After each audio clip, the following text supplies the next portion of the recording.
efficient, but workers need new skills as well as skills in the many new jobs in the renewable energy sector. As they make this transition, how is the Department supporting workers in the West Midlands get the right skills for these new industries? Well, my honourable friend is absolutely right to raise this point, and supporting workers in energy-intensive industries is essential as we transition our economy. The Government will provide over £1.2 billion per year in skills funding by 2028-29, supporting training in renewables, low-carbon construction and advanced engineering. We're also investing over £100 million over 3 years to develop engineering skills in England and launching new technical excellence colleges to make sure that training stays aligned with employers' needs. And we'll push forward on the clean energy workforce strategy this year. Question 2, Mr. Speaker. The industrial strategy published last month set out our plans to build clean energy supply chains in the UK, including a new £1 billion fund through GB Energy to partner with the private sector to create jobs in Britain, and the new clean industry bonus, which has the potential to unleash billions of private investment in offshore wind supply chains. We're determined the clean energy future is made in Britain. Thank you, Mr. Speaker. The power cables over the Tyne are a barrier to businesses securing work for large renewable energy structures, which risk the possible net GVA, benefits up to £1.2 billion. It's been proposed that the removal of the cables will be completed in 2032. Will the Secretary of State help me push for this to be brought forward so that Tyneside isn't held back in the global race for green jobs? Well, can I first congratulate my honourable friend for being such a brilliant champion of the Port of Tyne and what it offers.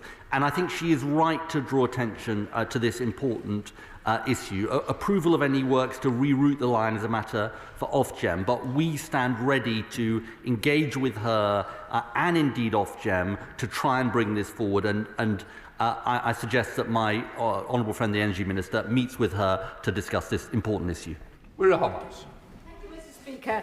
Despite the growing need for green jobs, and we are all in favour, obviously, of making sure we have the green jobs, fewer than 1 in 10 employees receive any dedicated green skills training, according to an OVO Energy survey. So what can we do to support businesses, and what can the government do to really accelerate that important training programme in all businesses where we need green jobs?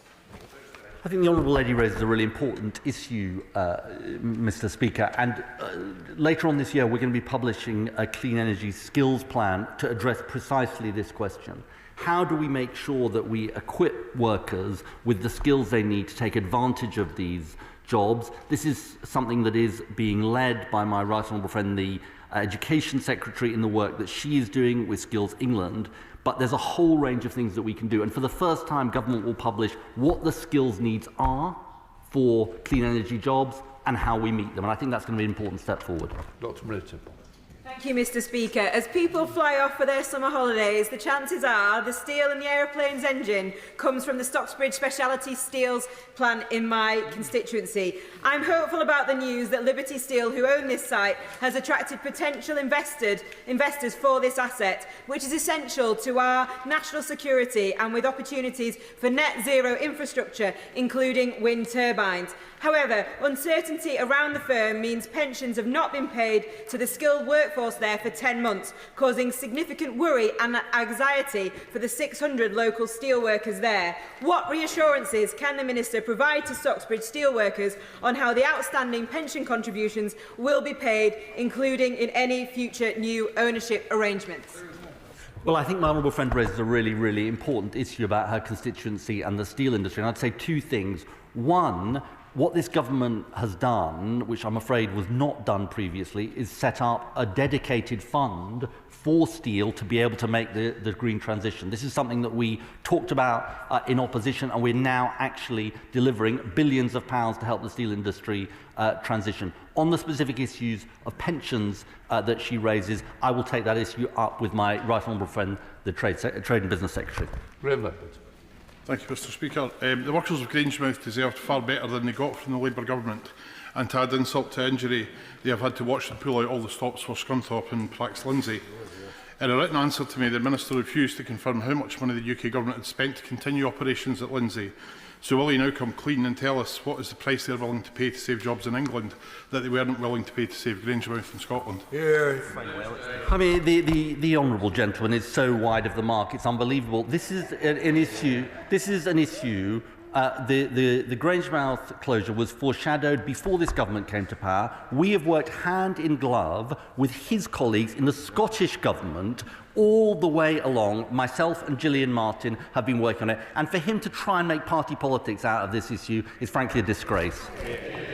Shadow Secretary of State Andrew Bowie. Thank you very much, Mr. Speaker. The British oil and gas industry is a resilient sector. It has to be, given this government's actions over the past year, and it does take a lot to shock it. But shocked it was on the 2nd of July when, sadly, the Energy Minister claimed to the Scottish Affairs Committee that there was, and I quote, no material difference between oil and gas imports and production from the North Sea. So might the Secretary of State take this opportunity he has to apologise and clarify those remarks, because thousands of workers in the energy industry supply chain in Aberdeen and across the UK are very worried that their department has such scant regard for them, their work and this world-leading industry. Well, first of all, let me congratulate him on his promotion, Mr. Speaker, to Shadow Secretary of State.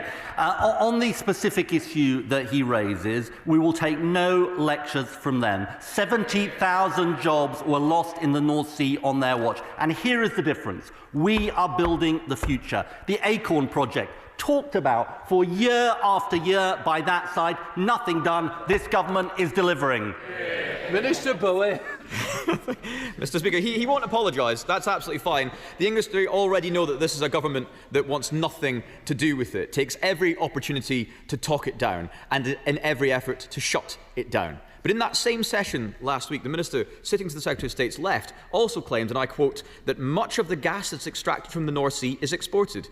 Mr. Speaker, this is simply not true. 100% of all the gas that's extracted from the North Sea is used in Britain. The Secretary of State knows this, so why is he so determined to talk down this industry, spout falsehoods and myths, drive investment out of the UK, rely more on imports, and crucially, cost people's jobs and drive the skills that we need out of this country, because that's exactly what he and his colleagues are doing.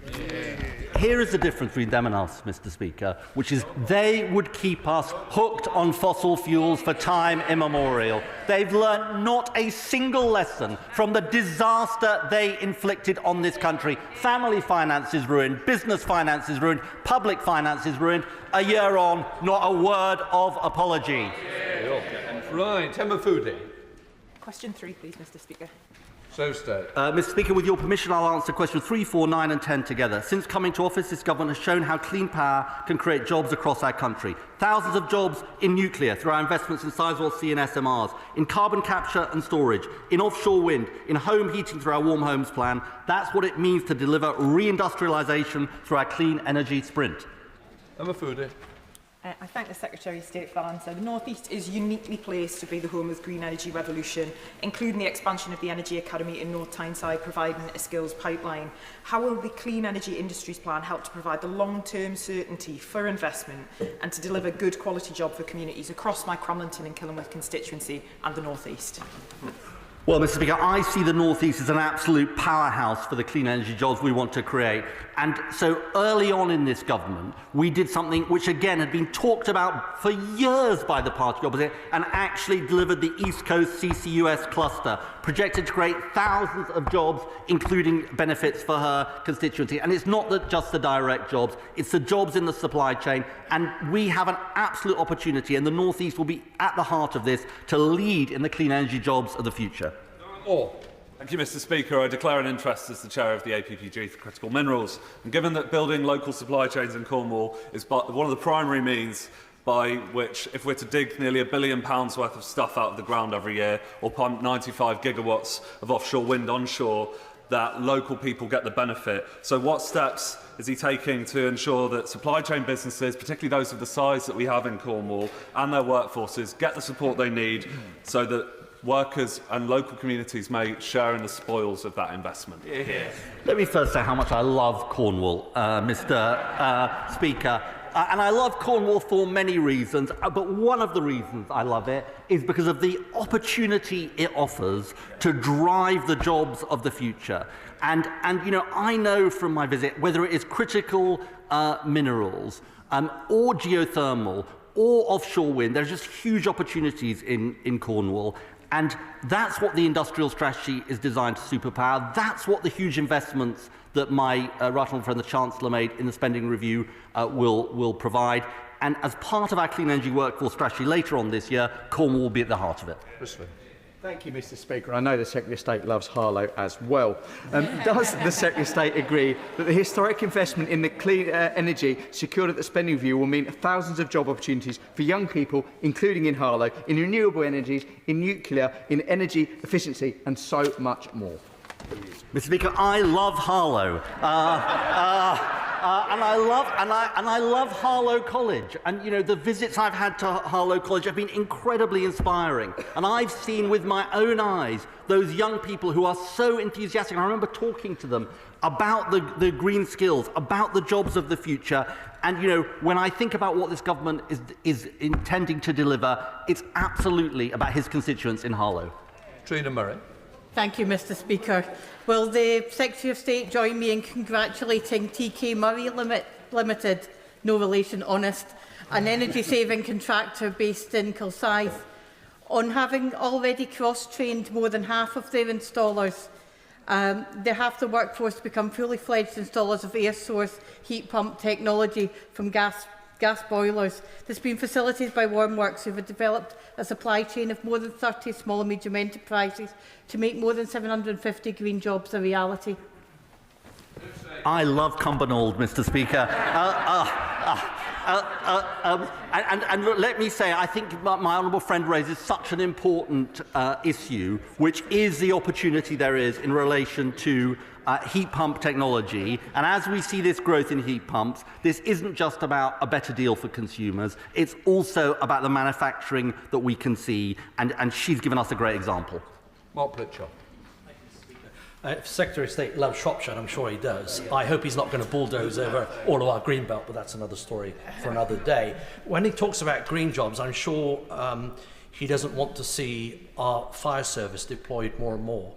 And does she share my concern that when we have solar energy feeding into battery storage areas, there's a real concern with the Shropshire Fire Service and across this country of fires, out of control fires, very difficult to control by our fire services. And does he agree with me that they should be a statutory consultee on future planning applications for battery storage?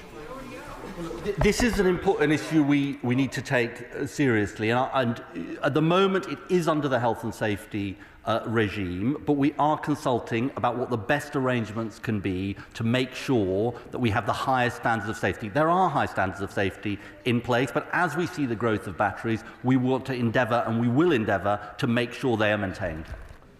Alison Bennett. Mr. Speaker, it goes without saying that I love Burgess Hill. And one brilliant business in Burgess Hill is Steve Willis Training, who this week are celebrating their 25 years of being in business, training the region's future engineers for electricity, plumbing and heating.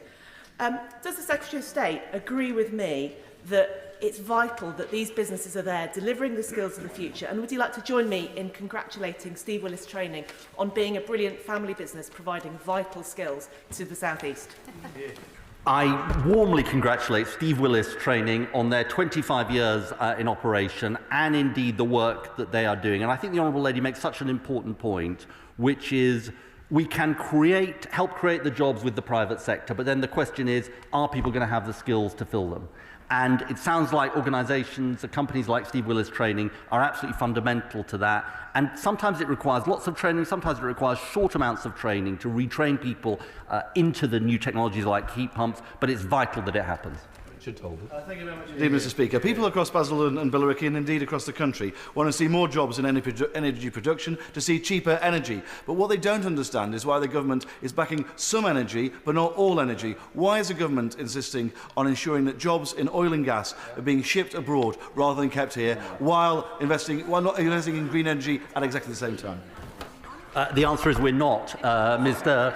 Mr. Speaker. And look, the reality is, which he knows, is that the North Sea has been a basin in decline. 70,000 jobs have been lost, were lost under the last government. And the question is, do we create the jobs of the future, as well as maintaining existing fields for their lifetime, as this government is committed to do? And you know, if he wants to see those jobs, he should support our plans. Seamus Logan. Thank you, Mr. Speaker. Tempted as I am to wax lyrical about the beauties of Aberdeenshire, let me give the Secretary a very simple, easy question. By this time next year, how many jobs will GB Energy have created in Aberdeen and Aberdeenshire? GB Energy is going to create thousands of jobs across the country and in Aberdeen. And look, here is the thing why GB Energy really matters. We have chosen to put its headquarters in Aberdeen, recognising that Aberdeen is the clean energy capital of our country, but not just for oil and gas, and that is important, but also for the future. And frankly, they're chuntering from the front bench. They never did anything to create that future for people in Aberdeen. Colin Miller. Question number 5, please. Minister. Thank you, Mr. Speaker. We are working together with Ofgem and the National Energy System Operator to accelerate network infrastructure through reforms to planning, supply chains and other areas, delivering the capacity needed to achieve clean power by 2030 and deliver economic growth. Colin Miller. Thank you, Mr. Speaker. In my constituency of Bicester and Woodstock, the local plan anticipates significant new employment sites to create jobs and growth. Tritax Big Box tell me that they want to put solar panels on 100% of the usable roof area of the buildings they intend to create. Local planning policies would support this. Yet I was shocked to learn that Tritax only expect to install 25% solar panels on the usable roof space. They cannot get a permit to generate electricity nor consent to export to the grid. So will the Minister or his officials meet with me to discuss how we can turn this into a win-win opportunity for rooftop green solar? Well, it sounds like a fantastic opportunity, and of course we've set out our ambition is that we'd like to see solar on as many rooftops across the country as possible. It's a win-win, as the honourable gentleman rightly puts it. He and I have spoken about a number of these issues before. I'm very happy to discuss it with them, and if he could write to me with the specifics, we'll certainly look at it. But we are looking at reforming all of those processes to make sure we can get as much power as possible. Show the Select Committee list. Thank you, Mr. Speaker. The challenges in increasing electricity grid capacity include both the ability to get planning consent and to achieve grid connections, as the Minister knows. Now, in the report that the Select Committee published last week, we made reference to the problem of inconsistency in some of the guidance and some of the energy plans between what comes first, the grid connection or the planning consent. Yeah. Can the Minister please address this and ensure that the government clears up this inconsistency so we can move forward with increasing the electricity generating and grid capacity? Well, I thank my honourable friend for the question and for the work that he and the whole committee have been doing on this work.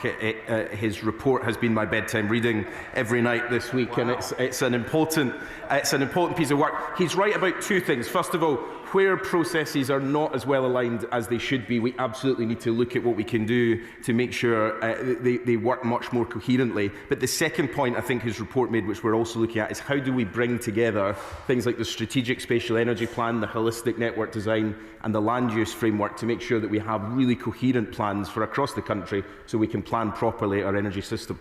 Sean Davis. Number 6, Mr. Speaker. Minister.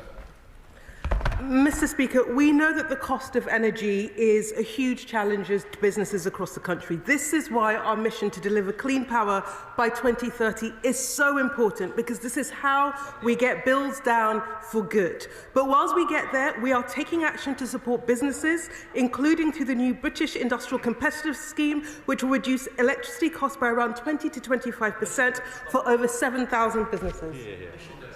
When the government helps businesses reduce costs of energy, including aiding their transition, those businesses then can protect and create jobs and pass on savings to customers, from pubs and cafes in Dorley, Maidie and Oakengates in my constituency, and manufacturers on Stafford Park and Halesfield in my constituency. Will the government back these businesses and ask the energy giants who continue to make tens of billions of pounds of profit to pay for it? My honourable friend is completely right to stress the challenges faced by business, and the government is committed to backing businesses. We are working with the regulator to make sure that the system is fair for everyone, and as set out in our industrial strategy from 2027, the new British Industrial Competitive Scheme will reduce electricity costs by up to £40 per megawatt hour, which will benefit thousands of electricity-intensive industries, including the ones in my friend's constituencies. We are very clear we're backing businesses, and we will do everything we can to support them drive down bills. Martin Vickers. Thank you, Mr. Speaker. Energy costs are one of the issues that over the years Prax Oil Refinery have brought to my attention as being one of the problems that they have been facing. I appreciate the calls I've had with her colleague, the Energy Minister. I was able to visit the plant on Friday. Clearly, there is growing concern with hundreds of jobs at risk. What assurance can the Minister offer to those of my constituents? The honourable member is right to raise this situation. We know it's a very difficult situation. We've been engaging with this. We know that there have been long-standing issues with how the plant is running. But look, what we are trying to do across the piece is support businesses to make the transition and in the transition so that we can protect jobs across the country. Nick Timothy, Shadow Minister. Thank you, Mr. Speaker. When the price cap fell last month, the Labour Party boasted £129 off your bills delivered by Labour. The Minister knows energy bills fell as wholesale gas prices fell, and she knows her policy is to take the country off gas and to keep increasing policy costs on bills. That's why she refuses to repeat the claim. So will she take this opportunity to apologise for her party saying something she knows is untrue? Every time the honourable member stands up, I hold my head in absolute frustration. He is gambling with fossil fuels, and quite frankly, the party opposite should hang their heads in shame, because energy bills rocketed under their watch. They did nothing about it. They were happy with that. That is not a legacy that we are willing to contend with, which is why we are taking action to drive down bills through our sprint for clean power, and we're taking action in the short term. Their legacy is one they should be ashamed of, rather than lecturing us. David Taylor. Thank you, Mr. Speaker. Question number 7. Minister. Thank you, Mr. Speaker. With permission, I'll answer questions 7 and 24 together. The Clean Power 2030 Action Plan makes clear that nuclear will play an important role in our future energy system, providing low-carbon baseload power to the grid. We're delivering the biggest new nuclear building programme in a generation, having committed almost £17 billion at the recent spending review. David Taylor. Mr. Speaker, I was grateful to the Secretary of State for showing his love for Hemel Hempstead when he came to launch a new scheme on solar panels the other month. But on the question of new nuclear and clean jobs in general, could the Minister outline how communities like mine in Hemel Hempstead will benefit from these new jobs?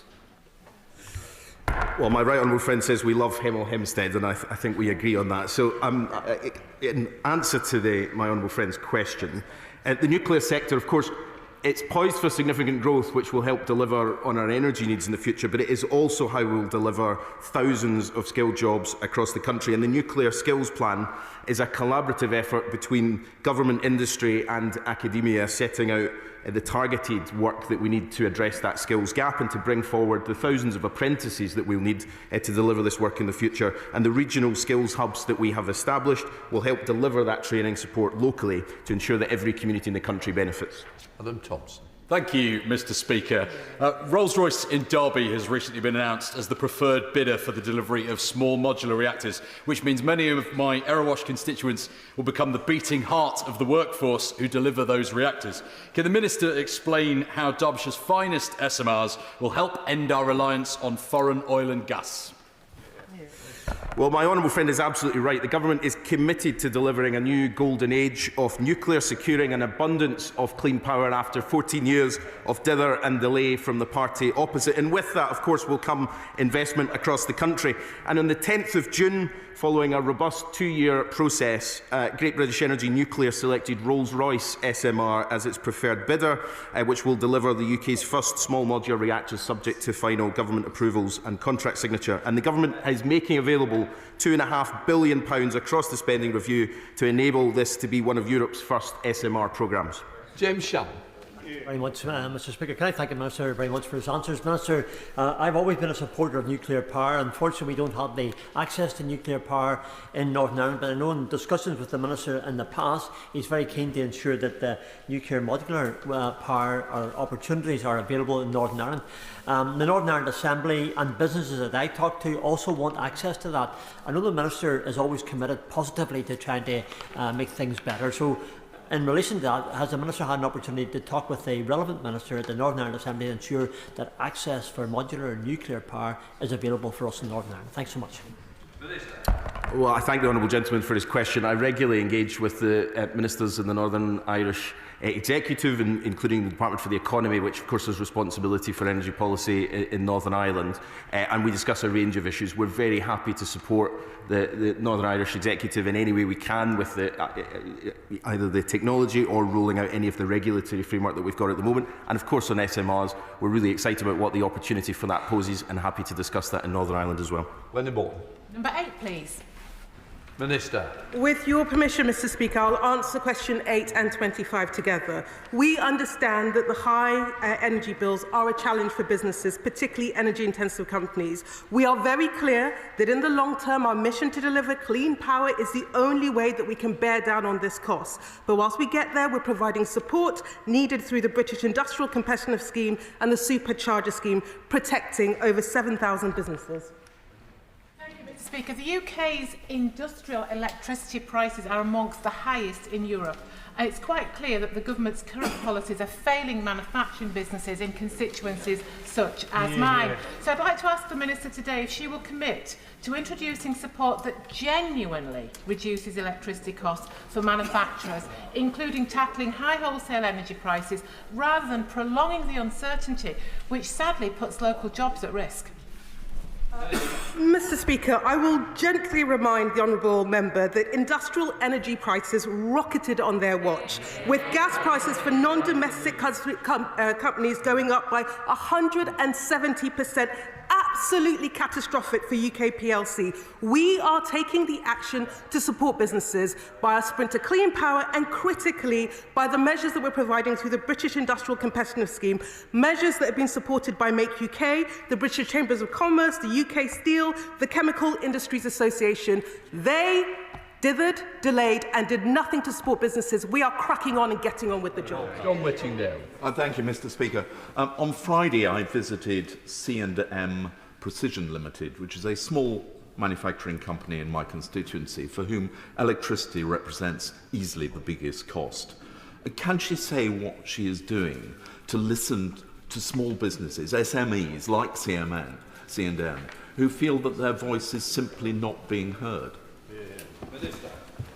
Mr. Speaker, we are listening to businesses, particularly small and medium-sized businesses. We have heard companies complain, for example, about being locked into expensive fixed-term contracts. This is why Ofgem is working to deliver blend and extend contracts so businesses can benefit from lower prices. We have heard their frustration at the lack of a redress system, which is why last December we expanded the Ombudsman service to 99% of businesses so that they can get redress and financial awards of up to $20,000. And we have heard their frustration around energy brokers, which is why we've consulted on introducing regulation of third-party intermediaries, and will be responding in due course. Reader. Thank you, Mr. Speaker. Last week, the Energy Security and Net Zero Select Committee heard from Make UK and from representatives from the chemical, petrochemical, steel, ceramics industry that closer alignment and collaboration with the EU on energy pricing is absolutely critical to reducing bills. It's also recognised in the government's own industrial strategy. So what more is the department doing to bring this forward quickly?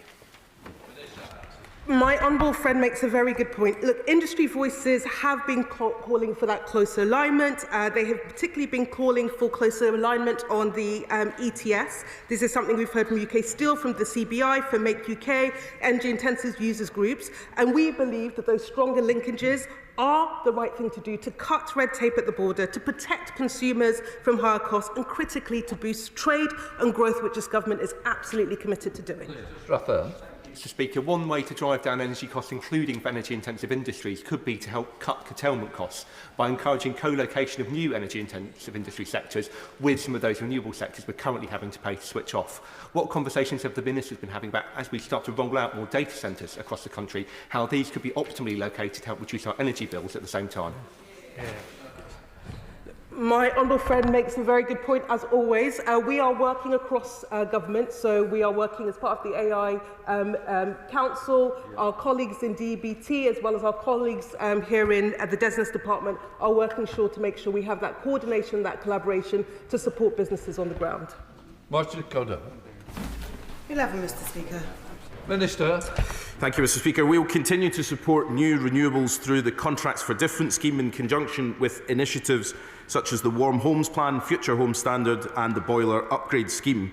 Great British Energy and Great British Energy Nuclear will together invest more than £8.3 billion over this Parliament in homegrown clean power. Thank you, Mr Speaker. I welcome the government's mission to achieve clean power by 2030, and I know that the Minister will agree with me that it's vital that we make that transition to net zero as quickly as possible to fight climate change but also lower energy bills. But does he agree with me that where previous governments have failed to deliver for the British people, our plans are the single best way to bring down energy bills for families, including in my Battersea constituency, and provide them with the much needed energy security? Well, I completely agree with my honourable friend, and she makes the point that this isn't just about action on the climate, as important as that is. It's not just about creating thousands of new jobs. It's about bringing down bills, but also, crucially, delivering on that energy security point. And the truth of this is that while our clean power mission is all about doing all three of those things at the same time, the party opposite opposes all of that action. They would leave us much more vulnerable to the volatility of the fossil fuel markets, but they would also turn their face against the economic opportunity of the 21st century. Thank you, Mr Speaker. The Minister will recognise that one way to increase the supply of clean energy is to enable community energy projects to supply local energy markets. When ministers are asked about this, as they have been, as he knows, many times, they generally say there is no technical obstacle to that happening. But will he recognise there is a world of difference between something being technically possible and, on the other hand, being facilitated and encouraged so it really happens? Will he focus on the latter as the government develops their energy market reforms? Well, I actually completely agree with him. He's absolutely right. There is no technical barriers to us doing it. It doesn't mean that it's a straightforward process. And actually, to be absolutely honest, things that I thought would have been much more straightforward, like how we define community, is actually more difficult to do to make sure we get this right. But we're absolutely determined to do it, because he's right. He makes the point that if we can deliver clean power that benefits local communities and that they can buy that power locally and really see the benefit of hosting it, that's exactly what we're determined to do, and we will continue to work to make that happen. Okay, Kirsty. Number 12, please, Mr Speaker. Minister. Mr Speaker, we know that households are under huge pressure with the cost of living, and energy costs are a big part of that. The expansion of the Warm Homes Discount Scheme will mean nearly 3 million more families will receive vital support with their energy bills this winter. This will provide much needed help at a time that we know that people desperately need it. Okay, Kirsty. Thank you, Mr Speaker. Could the Minister confirm how many residents in my North Durham constituency will benefit from the extension of the Warm Homes discount to all households in receipt of means-tested benefits? Thank you to my honourable friend. Now, sadly, we don't have data at constituency level, sadly, but what I can tell my honourable friend, who was a brilliant champion for his constituency, is that around 100,000 extra households in the North East will benefit from this expansion, an increase of around 50%. Campbell. Speaker, the Minister will be aware that there are many homes, particularly in rural areas, where there are older properties that are difficult to insulate. Will she concentrate and agree with me that we need, all of us, to concentrate on those older type of homes, many of which are used as homes for elderly people who cannot afford expensive energy? We need to concentrate on ensuring that they are properly insulated, and the Warm Homes scheme is extended to homes like that. Mr. Speaker, the honourable member makes a really important point. We are very clear that we need to make sure that we have solutions, and the right solutions, for every household, including households in rural communities. I have met with representatives from rural communities, with councils, with members, as well as with some of the companies that are trying to do work in rural communities. We're absolutely committed to getting this right as part of the Warm Homes Plan. Just Brentford. Question 13, Mr. Speaker. So stay. Mr. Speaker, since the election last year, we've secured over £50 billion investment into the UK's clean energy industries. Last year's renewables auction round 6 was the most successful in our history, and we'll be shortly opening the AR7 auction. This is a way to deliver energy security, lower bills and good jobs for our communities. Just Brentford. I thank the Secretary of State for his answer. Private sector investment via community energy schemes is a popular way of engaging people to get behind renewable energy projects in their area. A great example of this is Meadow Blue Community Energy in my constituency of Chichester that puts money back into the community with a grant scheme and is now funding solar panels on local school roofs. So does the Secretary of State agree with me that these community energy projects would attract more private sector investment if grid access costs were reduced and local supply was actually made easier to deliver? I think the Honourable Lady raises a very, very important issue, which was also raised by the Right Honourable gentleman. She's right about the virtues of community energy. That's why Great British Energy is going to partner with local communities to deliver community energy up and down the country, because sometimes public capital, it could be loans, could be grants, can help lever in the private capital we need. But she's also right, as my honourable friend the Energy Minister said, about some of the barriers, and I want to sort of assure her that we are going through in granular nerdy detail the different barriers and how we break them down. Mr. Speaker, I must declare an interest as a crofting tenant of Knock-and-Sordle Common Grazing, a good a definition of a community as you can ever get. But Knock-and-Sordle, along with several other community power schemes in my constituency, cannot get grid connections except through active network management connections, which basically means the communities can supply power to the grid when the big boys, the commercial companies, are not. These connection offers are next to useless, and NISO, Ofgem and the transmission companies have to be told from this dispatch box that they cannot be agnostic about what kind of grid connection they offer and to whom. They must put communities first if communities are going to support this transition. Well, look, my honourable friend, who I've talked to on a number of occasions about these wider issues, raises a really important point.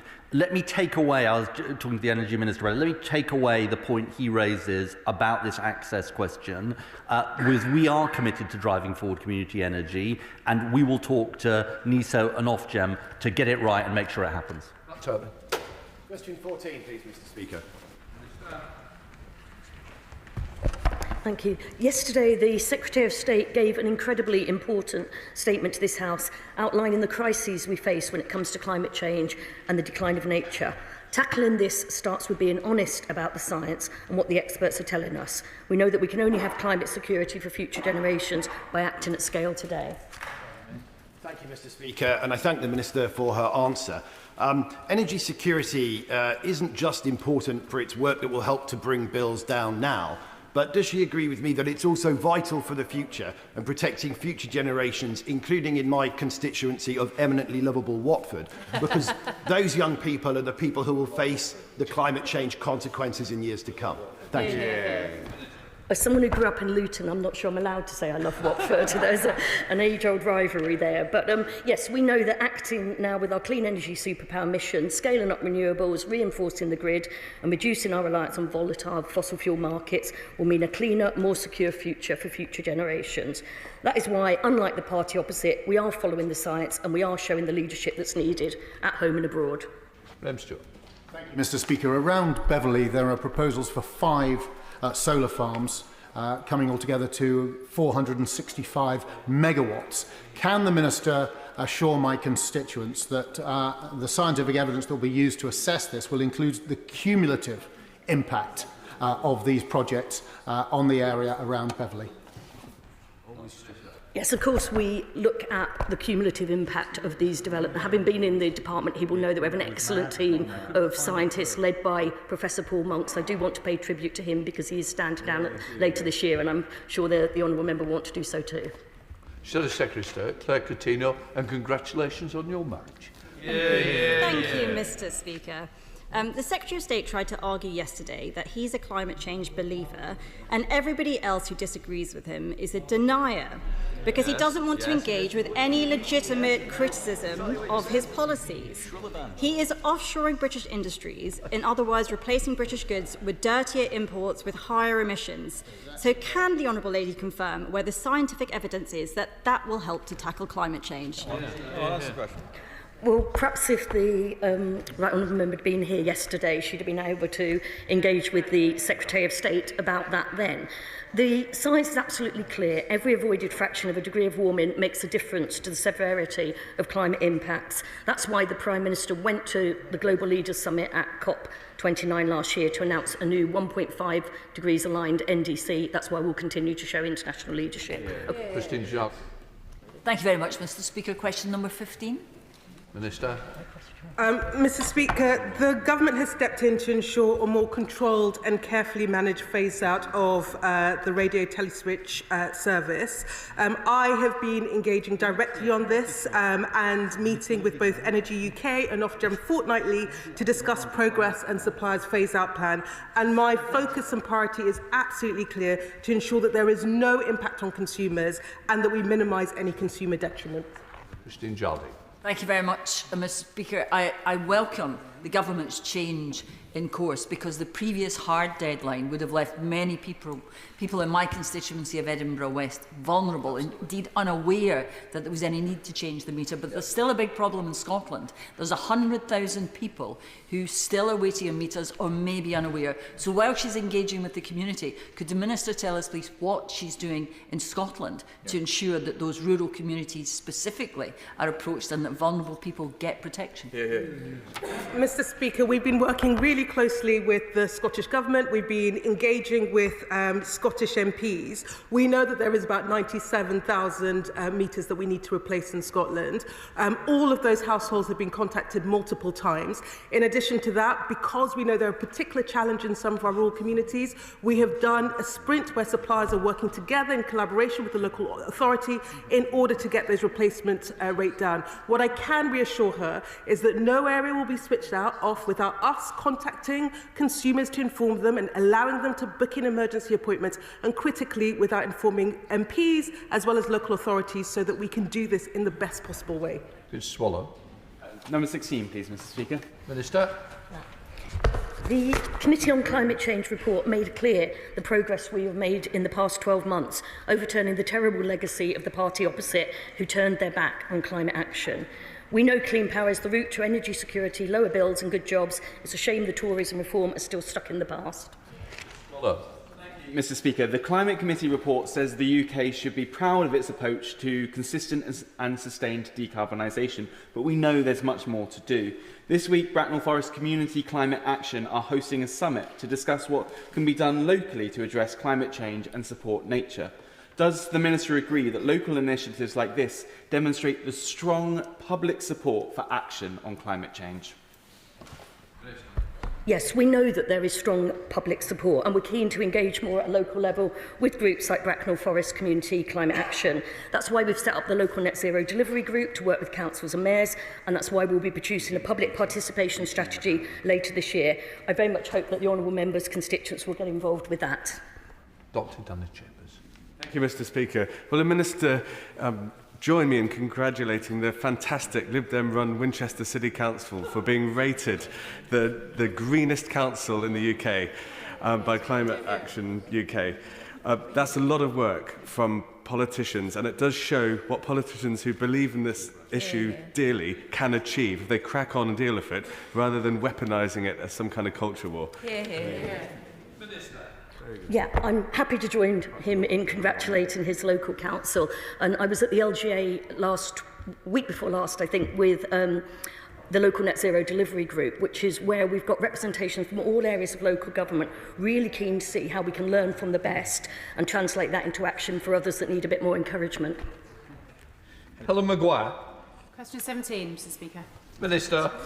Thank you, Mr. Speaker. Our Clean Power 2030 action plan sets out our pathway for delivering clean power. To support this, we recently launched the Solar Roadmap, which confirms plans to increase domestic solar installations through the Future Home Standard and Warms Home Plan.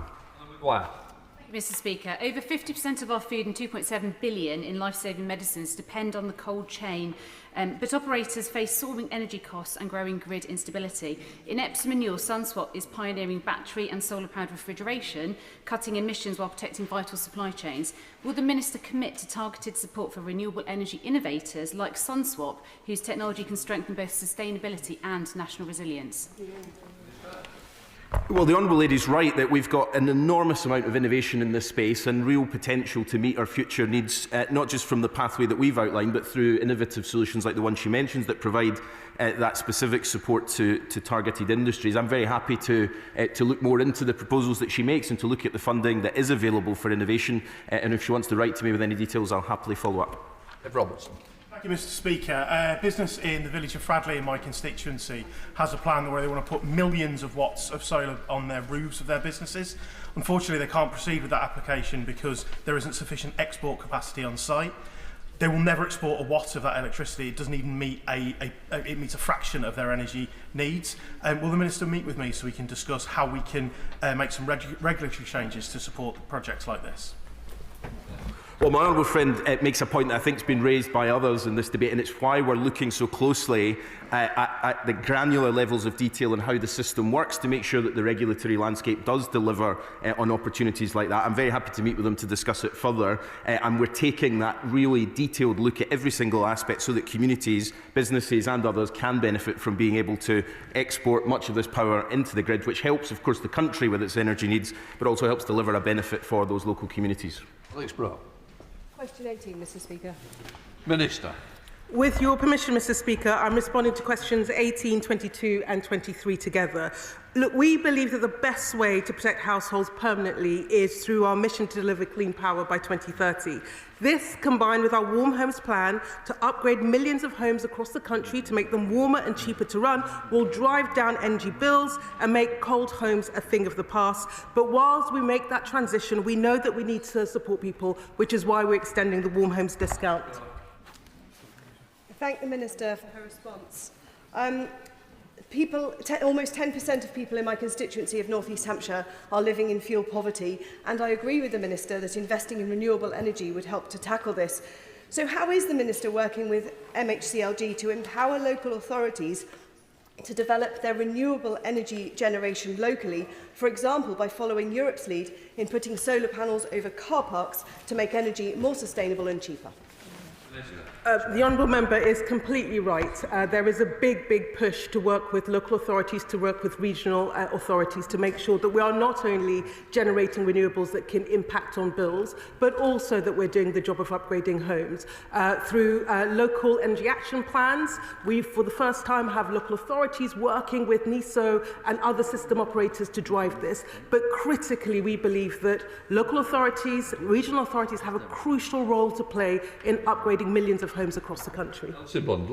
Thank you, Mr. Speaker. My constituents in Harewood and Middleton North live in a state of profound uncertainty when it comes to the unpredictability of global energy markets and how this will affect their families. Does the Minister agree with me that if we want to protect those families from volatility, we must end our reliance on global fossil fuel markets and introduce targeted interventions to bring bills down, particularly for those on the lowest incomes that need them the most? My honourable friend, Mr. Speaker, is completely right, which is why it beggars belief that the party opposite are so stuck in their ideological opposition to removing from clean power. We are very clear that we've got to break this dependence on global fossil fuel markets. That's the thing that led to record energy bills in the energy crisis, and we are doing the job of making that sprint. But critically, whilst we transition, we know we need to support the most vulnerable households, which is why I'm so proud that it is this government that has extended the Warm Homes discount so that an extra 2.7 million households will benefit this winter, 1 in 5 households. Thank you, Mr. Speaker. Can I congratulate ministers again on embracing the principles of the Sunshine Bill campaign run by me and many others to ensure that solar panels are going to be included on the roofs of all new houses. People in my constituency have been sweltering in the heat in recent weeks in beautiful old Regency buildings, which pose a particular challenge in this area. Do ministers agree with me that lining up heat pump technology and solar panels can both lower our energy bills and keep us cool at the same time? The Honourable Member is completely right. So we believe in a solar panel revolution. This is one of the key jobs that the GB Energy will be doing across the country. But there is a critical job in making sure that as we are upgrading homes, we're also making them fit for purpose for overheating in the context of climate change. So you will, for example, see, Mr. Speaker, that we are including air-to-air heat pumps within the boiler upgrade schemes, and we'll be looking at other measures to make sure we keep homes cool. Speaker, the government has made long overdue steps to secure rooftop solar on new builds. There is an even greater untapped potential on existing commercial and domestic rooftops. Will ministers consider introducing a scheme similar to that seen in other countries, offering free installation of rooftop solar to businesses and residents, paid back through a long-term power purchasing agreement, simultaneously increasing the supply of clean energy and cutting bills? My honourable friend is completely right to talk about the potential of solar on our commercial buildings. We know that solar, for example, can reduce energy bills by about £600. We are looking at all the options because we are absolutely serious about a solar revolution, a solar rooftop revolution, whether that's in our homes or our commercial buildings. Pippa Hailing, Liberal Democrat spokesperson. Thank you, Mr. Speaker. We welcomed the joint agreement signed in May between the UK and the EU, where there were small steps taken to address the impacts of the Conservatives' botched Brexit deal on energy costs and bills. So I'd like to ask the Secretary of State what further steps he will be taking to forge energy cooperation through a recoupling of the UK and EU electricity markets and the UK's participation in the EU's internal electricity market to boost trade, bring down renewable energy costs and reduce energy bills. Mr. Speaker, we've been listening to industry voices and they are very clear about the opportunities for stronger alignment. We will continue to engage with them. We'll continue to engage with our partners in the EU to think about the opportunities as we make the sprint to clean power. Go to Tottenham's Graham Stewart. Question 1, sir. Mr. Speaker, since the last oral questions, the spending review announced the largest investment in clean energy in our country's history, investment in new nuclear, in carbon capture and storage, in hydrogen transport and storage, and investing £8.3 billion through Great British Energy and £13.2 billion in our Warm Homes plan for energy security, lower bills and good jobs. Evidence from National Grid, Ofgem and Imperial College show that locational or zonal pricing would save billions of pounds a year, lower bills and reduce the need for expensive and often unpopular grid infrastructure. Why has he ruled it out? Well, I made a comprehensive statement to the House on this last Thursday, Mr. Speaker, and the grounds are these, which is, 1, the question of fairness, 2, the question of the costs of the transition and what would happen in the meantime. We need investment in our clean energy infrastructure, we need investment in growth, and I believe that our way of reform national pricing is the right way forward. Ben Goldsborough. Thank you very much, Mr. Speaker. In the fight for energy security, every area of our country must play its part, but that means energy infrastructure projects should be distributed evenly. So can I ask the Minister, what is his department doing to ensure that no community will be asked to do more than their fair share? Well, I think he makes an important point, and that's why the Strategic Spatial Energy Plan will set out where we need our energy infrastructure so that we can see and we can have a planned system which matches power needs, infrastructure at least cost to bill payers and taxpayers. So, Secretary of State, Claire Coutinho. Thank you so much, Mr. Speaker. And I will just briefly say that yesterday the Secretary of State said I was hiding when I was, in fact, with my 6-month-old baby, who I know he's aware of. So on behalf of all young mums who face those kinds of comments in their first few weeks back to work, can I gently suggest he reflects on those remarks? Now, can I ask the Secretary of State a very simple question? Is £82 higher or lower than £72? First point, I completely respect her decision to be with her young baby, and there was no offence intended. I think it's very, very important that we understand the needs of new parents and indeed parents across the country. On the question she asked, I don't know what she's getting at, frankly. So he doesn't know. Mr. Speaker, I don't know if he doesn't know or he doesn't want to say, but £72 a megawatt hour, that's what electricity cost last year. £82, that's the price he's paid for offshore wind, and he's set to do the same this year. And that's before the extra costs for grid for wasted wind and backup, which are going through the roof thanks to his policies. Yesterday, he committed to radical honesty. In that spirit, will he either admit that he can't add up or that his policies can't bring down bills? I'm going to be radically honest and tell her the truth, Mr. Speaker, which is this. She is gambling on fossil fuels, the same thing she did, which led us to the worst cost of living crisis in our country's history. Family finance is wrecked, businesses' finance is wrecked, and public finances wrecked. And the only way to bring down bills for good is cheap, homegrown power that we control. We have an energy security plan, they have an energy surrender plan. And Lisa Midgley. Thank you, Mr. Speaker. Can the Minister say what ambitions they hold for sectors and technologies GB Energy will prioritise, since the CEO has said he wants to evolve it into a major energy company, and what it might mean for job creation, including in constituencies like mine? I think there's a whole range of projects that GB Energy will prioritise, and in a sense it is a matter for them as a publicly owned energy company, but at arm's length from government. But whether you look at floating wind or tidal or hydrogen or indeed offshore wind and supply chains, there's huge opportunities right across our country. GB Energy, owned by the public, benefiting people right across Britain. Pippa Hailing, Liberal Democrat spokesperson. Thank you, Mr. Speaker. Across Europe, we've already seen 2,300 heatwave-related deaths, avoidable deaths, Mr. Speaker, and the Met Office report says that's just going to get worse. I and the Lib Dems have a really cool idea. So will the Secretary of State work with local authorities to open up public spaces with air conditioning, like leisure centres and libraries, to provide relief for the elderly and vulnerable from extreme heat? Thank you. Well, look, I think there's no monopoly on good ideas, Mr. Speaker, and I think the Honourable Lady raises a really important issue, which is how we adapt as a country to the climate crisis. And we know we have a lot more to do, and so we'll listen to all good ideas.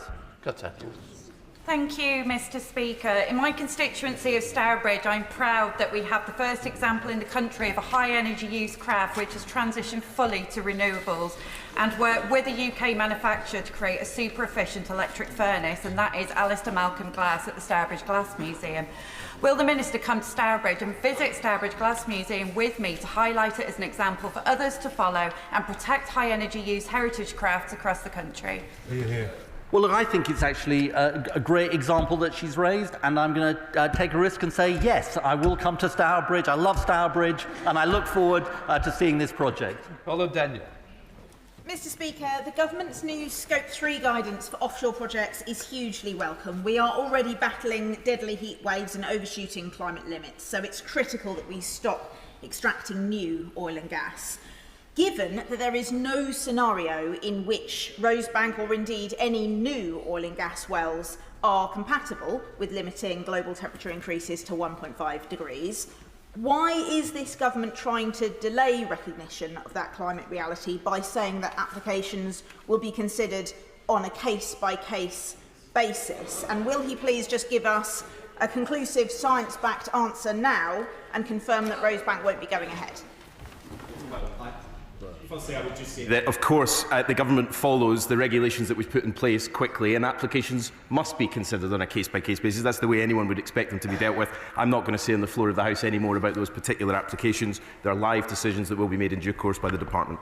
Thank you very much, Mr. Speaker. What reassurance can the Minister offer the nearly 1,000 workers at Prax that the government is 100% focused on finding a new owner for the Lindsey Oil Refinery?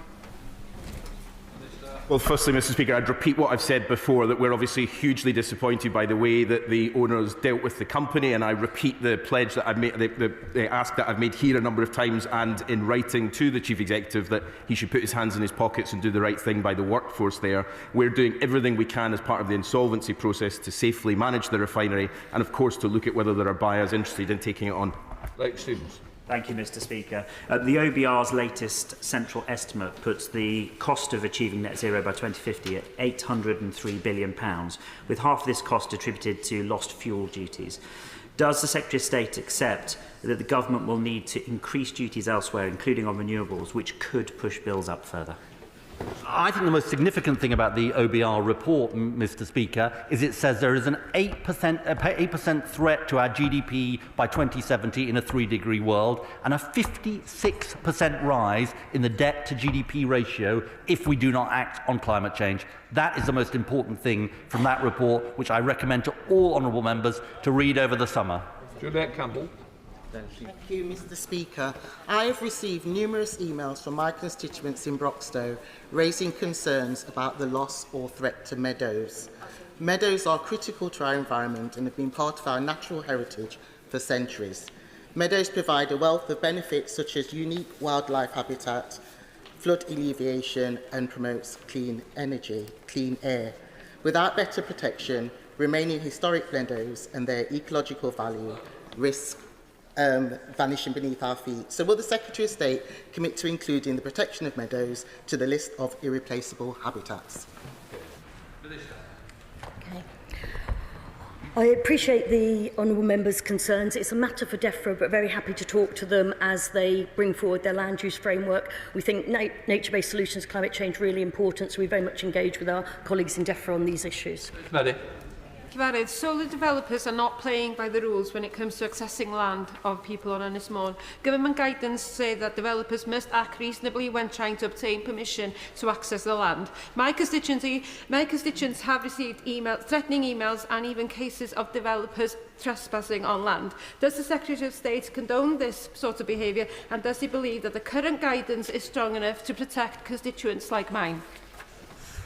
Well, I don't know the specifics of the case that she raises. If she wants to send any details to me, I'll certainly look at it. But clearly what we want to see and what we expect in every single case is a partnership here between developers who are delivering projects that we think are important, the planning system that's responsible for putting the processes in place, and obviously communities who should have their local area protected and be able to access it. So if there are specifics she wants to raise with me, I'm happy to follow up. Steve Bitham. Thank you, Mr. Speaker. The Frynwy-Frankton project, which aims to connect onshore wind to the grid, would cut across my constituency and affect local communities and cherished countryside, posing a threat to businesses and tourism. Can the Minister assure me that the impact of this project and its associated lifetime costs will be minimised by undergrounding the cables along the route, except where geology makes this impossible? Well, that's not the position of the government, because report after report and evidence points to the fact that undergrounding is significantly more expensive than above-ground cabling. But clearly individual applications will look at the individual circumstances and make a decision on that. What we have said as a government, though, that communities that host network infrastructure should benefit from having that infrastructure through community benefits and direct money off bills, and that's what we'll be delivering. Thank you, Mr. Speaker. In my Huntingdon constituency, the surplus MOD land at RF Whitton was recently announced as having been designated as an MOD Trailblazer site. The Housing Minister confirmed to me last week that no assessment has yet been made of the energy infrastructure currently in place. The Prime Minister recently confirmed to me here in the Chamber that my proposal to develop a defence technology cluster on the site would be supported, and so to that end, would the Energy Minister be prepared to look into the available energy infrastructure and substation connectivity at the site and write to me with his assessment? Well, the honourable gentleman is assiduous in raising these sorts of questions with me. Of course, I'm very happy to look at the possibilities. He's right to outline the potential of sites like that, and we'll look at it. Tracy Gilbert. Nova Innovation in my Edinburgh North and Leith constituency are pioneering floating solar, which is then generating clean energy. Can my honourable friend outline what steps the government are taking to support the development of floating solar? Incredibly exciting, Mr. Speaker. I look forward to finding out more. Thank you, Mr. Speaker. We've been using floating solar technology in this country since 2016. Last month, the French started the largest plant in Europe at 74.3 megawatts, and the Chinese have single plants that produce 350 megawatts. So given the scale of use across the country, the world, bar Britain, why did the Secretary of State refer to floating solar as a nascent technology? What's nascent about it? It sounds like I'm being educated about floating solar. I'm happy to share his enthusiasm for floating solar, and if he's got proposals about how we take it forward, I'm all ears. There you go.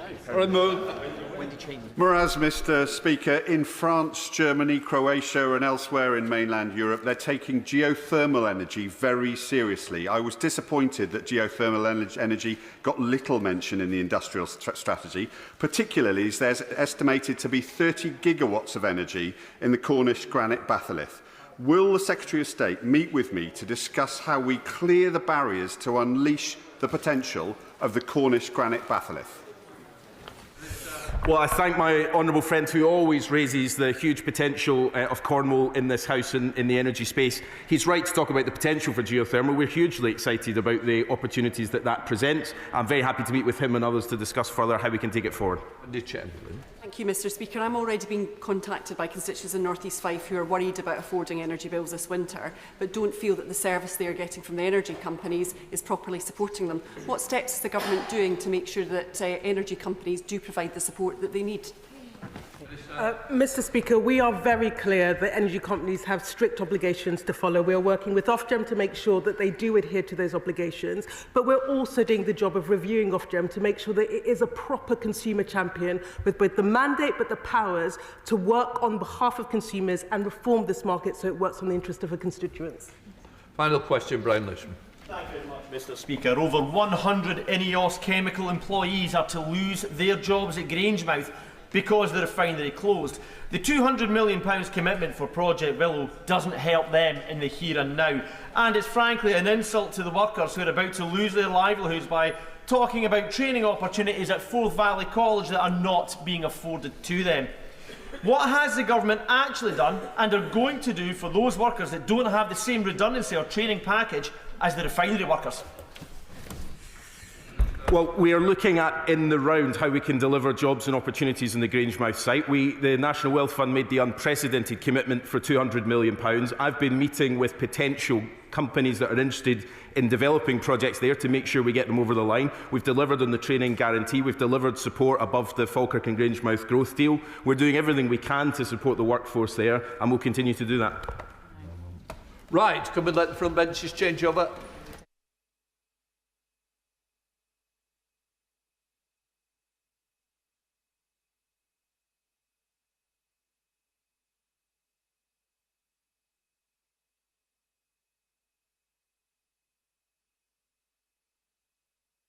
We now come to the statement. Secretary of State for Defence, John Healey. With permission, Mr. Speaker, I wish to make a statement on a significant data protection breach from February 2022 relating to the Afghan relocations and assistance policy. This led to the High Court granting an unprecedented super injunction and the previous government establishing a secret Afghan resettlement route. Today, I'm announcing to the House a change in government policy. I'm closing this resettlement route, I'm disclosing the data loss, and I'm confirming that the court order was lifted at 12 noon today. Members of this House, including you, Mr. Speaker, and myself, have been subject to this super injunction. It is unprecedented. And to be clear, the Court has always recognised the parliamentary privilege of proceedings in this House, and ministers decided not to tell parliamentarians at an earlier stage about the data incident, as the widespread publicity would increase the risk of the Taliban obtaining the data set. But as parliamentarians and as government ministers, it has been deeply uncomfortable to be constrained from reporting to this House. And I'm grateful today to be able to disclose the details to Parliament. And I trust you, Mr. Speaker, and members will bear with me if I take the time to ensure the House now has the fullest information possible, something I discussed with you, Mr. Speaker, yesterday. Mr. Speaker, the facts are as follows. In February 2022, 10 months after the then Defence Secretary Ben Wallace introduced the Afghan relocations and assistance policy, 6 months after the fall of Kabul, a defence official emailed an Arab caseworking file outside of authorised government systems. ARAP, as the House knows, is the resettlement scheme that this country established for Afghan citizens who worked for or with our UK armed forces over the combat years of Afghanistan. And both in opposition and in government, we have backed this scheme. I know ARAP also has had the full support from across this House. Now, this official mistakenly believed that they were sending the names of 150 applicants. However, the spreadsheet in fact contained personal information associated to 18,714 Afghans who had applied either to the ex gratia or the ARAP scheme on or before the 7th of January 2022. It contained names and contact details of applicants and, in some instances, information relating to applicants' family members.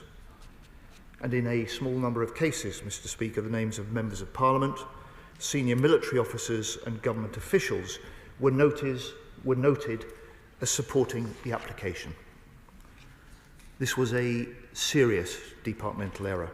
It was in clear breach of strict data protection protocols, and it was one of many data losses relating to the ARAP scheme during this period.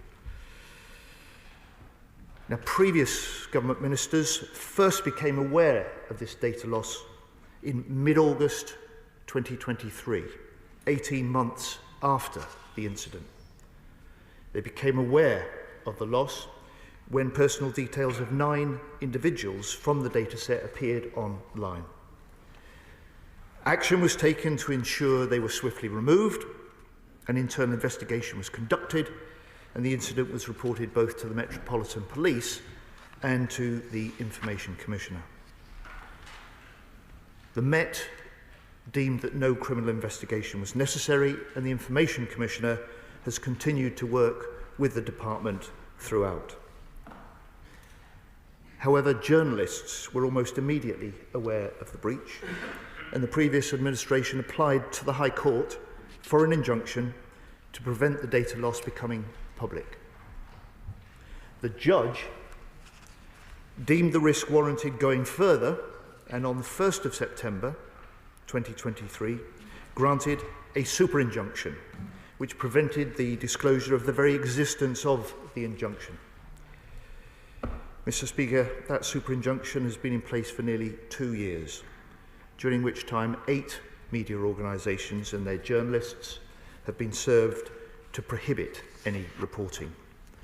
And no government wishes to withhold information from the British public, from parliamentarians or the press in this manner. In autumn 2023, previous ministers started work on establishing a new settlement scheme, specifically designed for people in this compromised data set who were not eligible for ARAP. Not eligible for ARAP, but nevertheless judged to be at the highest risk of reprisals by the Taliban. It is known as the Afghan Response Route, ARR. It was covered by the super injunction. And the then government initially established the ARR to resettle a target cohort of around 200 principals. But in early 2024, a combination of the Minister's decisions on the scheme's policy design and the court's views had broadened this category to nearly 3,000 principals. I want to provide assurance, Mr. Speaker, both to the House and to the British public, that all individuals relocated under the Afghan Response Route, ARAP, or the Home Office's ACRS scheme undergo strict national security checks before being able to enter our country. And the full number of Afghan arrivals under all schemes have been reported in the regular Home Office statistics, meaning that they are already counted in the existing migration figures. Now, as Shadow Defence Secretary, I was initially briefed on the ARR by James Heappey, the former Armed Forces Minister, on the 12th of December 2023, and issued with the super injunction at the start of that meeting. Other members of the present Cabinet were only informed of the evidence of the data breach, the operation of the ARR, and the existence of the super injunction on taking office after the general election. By this time, the ARR scheme was fully established and in operation. By this time, it was nearly 2.5 years since the data loss. I have felt deeply concerned about the lack of transparency to Parliament and to the public. I felt it only right to assess the decision-making criteria for the ARR. So we began, straight away, to take a hard look at the policy complexities, the costs, the risks, the court hearings, and the range of Afghan relocation schemes that the previous government was running. Cabinet colleagues endorsed the need for new insights into the scheme in autumn last year while the scheme kept running, and in December 2024 I announced the streamlining of the range of government schemes that we inherited into the Afghan resettlement programme to better establish value for money, establish a single set of time-limited entitlements and support to get the Afghan families resettled. And I would like to thank, on behalf of the House, Mr. Speaker, our colleagues in local government without whom this unified resettlement programme would simply not be possible. And then at the beginning of this year, I commissioned Paul Rimmer, a senior former civil servant, an ex-deputy director of the Chief of Defence Intelligence, to conduct an independent review. This review was concluded and reported to ministers last month. Today, I'm releasing a public version of Rimmer's review, and I'm placing a copy of that in the Library of the House. I'm very grateful to him for his work. Mr. Speaker, despite brutal human rights abuses in Afghanistan, the Rimmer review notes the passage of time, nearly 4 years since the fall of Kabul, and concludes, first, and I quote, "There is little evidence of intent by the Taliban to conduct a campaign of retribution against former officials. Second, those who pose a challenge to the Taliban rule now are at greater risk of a reaction from the regime. Three, the wealth of data inherited from the former government by the Taliban would already enable them to target individuals if they wish to do so. Which means, fourthly, he concludes, and I quote, "It is highly unlikely that merely being on the spreadsheet would be the piece of information enabling or prompting the Taliban to act." However, Rimmer is clear. He stresses the uncertainty in any judgments, and he does not rule out any risk.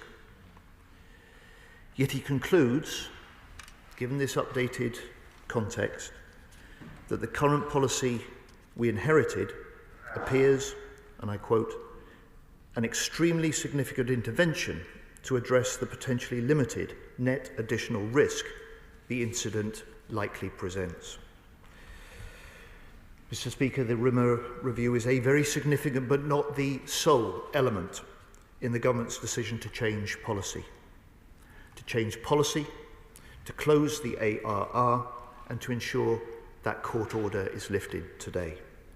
Policy concerns about proportionality, about public accountability, about cost, about fairness were also important factors to the government. And this was not a decision taken lightly. It follows a lengthy process, including the Rimmer review, detailed ministerial discussions, and repeated consultations with legal advisors. And just as I have changed government policy in light of the Rimmer review, so the High Court today, in light of the Rimmer review, ruled that there is no tenable basis for the continuation of the super injunction. Mr. Speaker, to date, 900 ARR principals are in Britain or in transit, together with 3,600 family members, at a cost of around £400 million. From today, there will be no new ARR offers of relocation to Britain. From today, the route is now closed. However, we will honour the 600 invitations already made to any named persons still in Afghanistan and their immediate family. When this nation makes a promise, we should keep it. Today, Mr. Speaker, I'm also restoring full accountability for the government's Afghan relocation scheme to Parliament. And I would expect our select committees to hold us account now through the in-depth inquiries. Let me turn, if I may, now to the practical action that we've taken as a result of this policy change and in preparation for the lifting of the court super injunction. Mr. Speaker, my first concern has been to notify as many as possible affected by the data incident and provide them with further advice. The MOD has done this morning, although I have to say to the House it has not been possible to contact every individual on the dataset due to its incomplete and out-of-date information. However, anyone who may be concerned can head to our new dedicated gov.uk website, wherein they will find more information about the data loss, further security advice, a self-checker tool which will inform them whether their application has been affected, and contact steps for the Detailed Information Services Centre, which the MOD has established. Mr. Speaker, this serious data incident should never have happened. It may have occurred 3 years ago under the previous government, but to all those whose information was compromised, I offer a sincere apology today on behalf of the British government. And I trust the Shadow Defence Secretary, as a former Defence Minister, will join me in this. Mr. Speaker, to date, 36,000 Afghans have been accepted by Britain through the range of relocation schemes. Britain has honoured the duty we owe to those who worked and fought alongside our troops in Afghanistan. The British people have welcomed them to our country, and in turn, this is their chance to rebuild their lives, their chance to contribute and to share in the prosperity of our great country. However, none of these relocation schemes can carry on in perpetuity, nor were they conceived to do so. That's why on the 1st of July, we announced that we would no longer accept new applicants to ARAP. However, I will reiterate the commitment we made then to process every outstanding ARAP application and relocate those who may prove eligible. And we will complete our commitment to continuing the review of the triples. Mr. Speaker, I recognise my statement will prompt many questions. I would have wanted to settle these matters sooner, because full accountability to Parliament and freedom of the press matter deeply to me. They're fundamental to our British way of life. However, lives may have been at stake. And I've spent many hours thinking about this decision, thinking about the safety and the lives of people I will never meet in a far-off land in which 457 of our servicemen and women lost their lives. So this weighs heavily on me, and it's why no government could take such decisions lightly without sound grounds and hard deliberations. During this last year, we have conducted and we have now completed this work. I commend this statement to the House. Shadow Secretary of State James Cartledge. Thank you, Mr. Speaker, and I'm grateful to the Secretary of State both for advance side of his statement and for receipt early this morning of a hard copy of the RIMA review. And can I thank the Secretary of State and the Minister of the Armed Forces for briefing me yesterday and for briefing other parliamentary colleagues today. Furthermore, given the nature of the super injunction, Mr. Speaker, and the fact that the timing and nature of this statement relates entirely to the court's lifting of that super injunction, I also recognise that it was entirely right for the Secretary of State to update the House at the earliest opportunity and welcome the opportunity colleagues now have to scrutinise these matters. To declare an interest, Mr. Speaker, I was a Minister at the MOD in August 2023 when the Department first became aware of the breach. My main role being to chair one meeting on the matter in August 2023 because I was the duty minister, but thereafter being Minister for Defence Procurement and this sitting outside my portfolio, I had relatively minimal direct involvement. That said, the Secretary of State has issued an apology on behalf of the government, and I join him in that, and in recognising that this data leak should never have happened and was an unacceptable breach of all relevant data protocols. And I agree it is right that an apology is issued specifically to those whose data was compromised.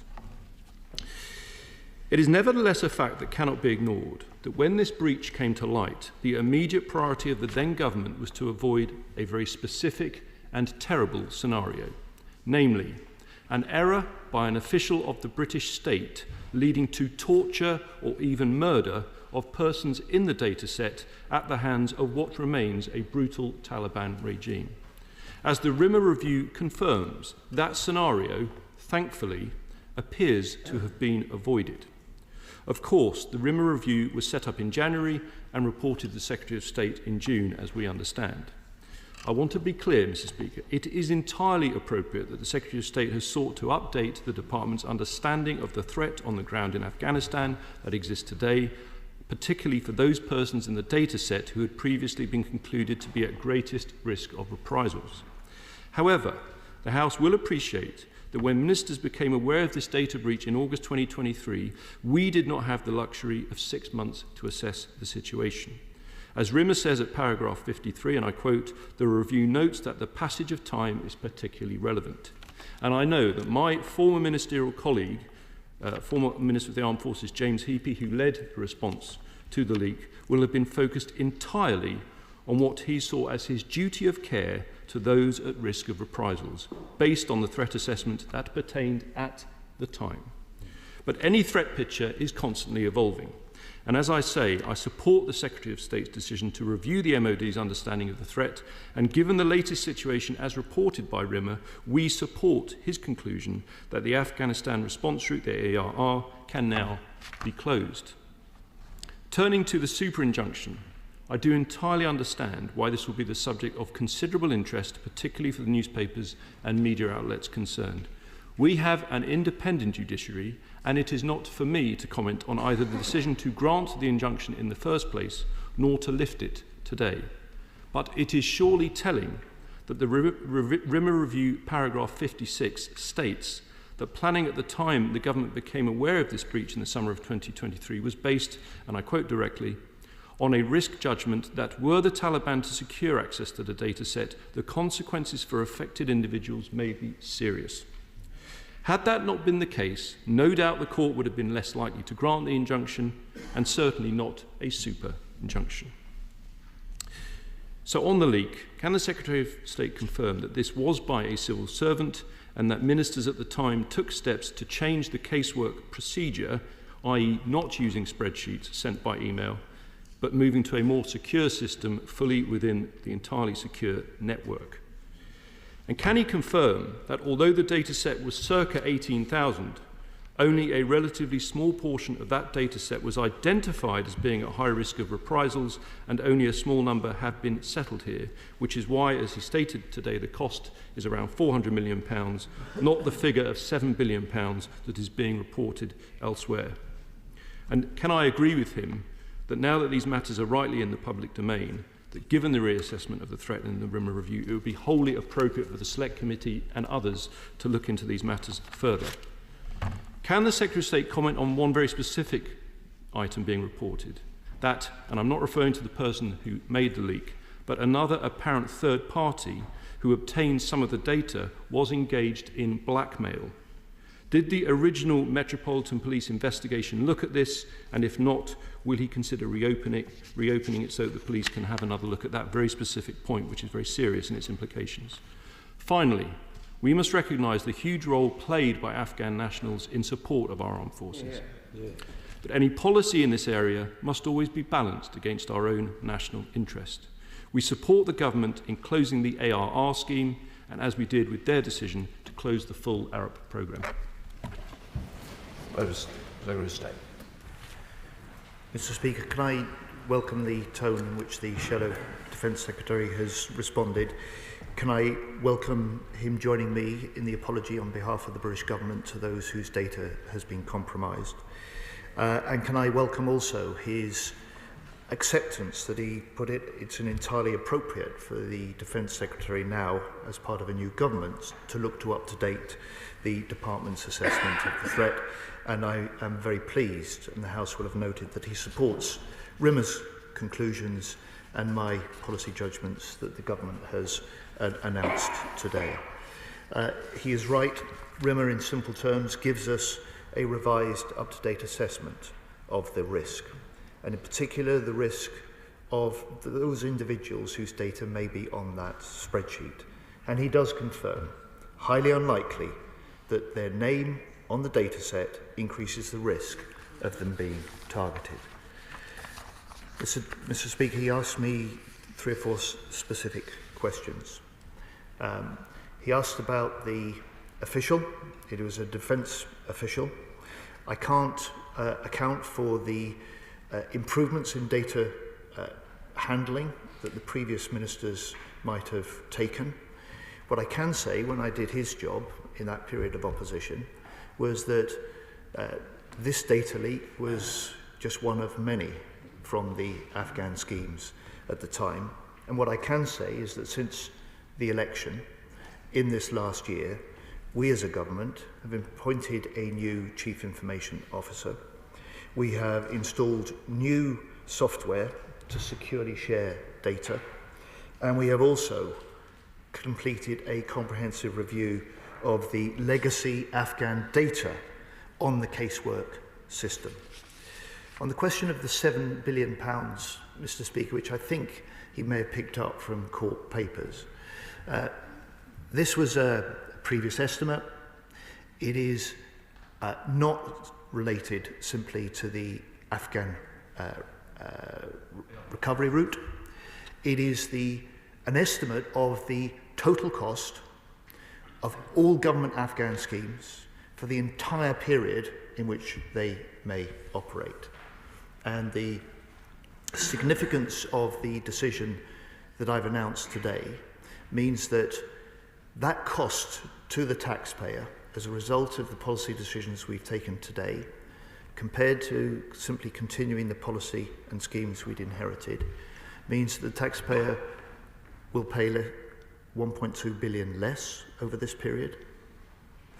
It means that around 9,500 fewer Afghans will come to this country, and above all, it means that we have restored proper accountability in this House and proper freedom of the media.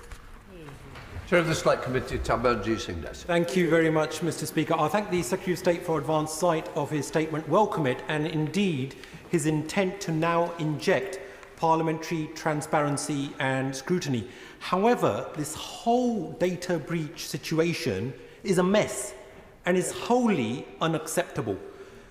As I mentioned to the Minister for the Armed Forces during our recent secret briefing, that I am certainly minded to recommend to my Defence Committee colleagues that we thoroughly investigate to ascertain what has actually transpired here, given the serious ramifications on so many levels. However, as things stand, notwithstanding the contents of the RIMA review, how confident is my right honourable friend, the Defence Secretary, that the Afghans affected, many of whom bravely supported our service personnel, will not be at risk of recriminations and reprisals? Well, Mr. Speaker, I can only recommend that he reads in full the public version of the RIMA report that I've published today. The conclusions and the updated risk assessment that RIMA sets out, taking an up-to-date view, recognising that the situation in Afghanistan is now nearly 4 years on from the point at which the Taliban took control, recognising also that the present regime sees those who may threaten the regime itself now as a greater threat to their operation than any perhaps former government official or serving official. So I'd recommend that he reads that, and I expect, as the Defence Select Committee Chair, he will want to take full advantage of this restored parliamentary accountability. I've always believed that our Select Committee system in this House is perfectly capable and actually better suited to many of the in-depth inquiries that often get punted into public inquiries or punted into calls for public inquiries. And I hope my honourable friend would have noted the fact that the Shadow Defence Secretary also endorsed that view. Why the Liberal Democrats spokesperson? Thank you, Mr. Speaker. And I also thank the Minister of the Armed Forces for his briefing on this issue this morning. I'm pleased that this House now has the opportunity to scrutinise this alarming data breach. And it's right that the then government moved to introduce a new scheme to try to minimise the risk to the Afghan soldiers and their families who were caught up in this breach, of the 18,714 individuals in total. It's the very least that we owe them, given the sacrifices they made to support our campaign in Afghanistan.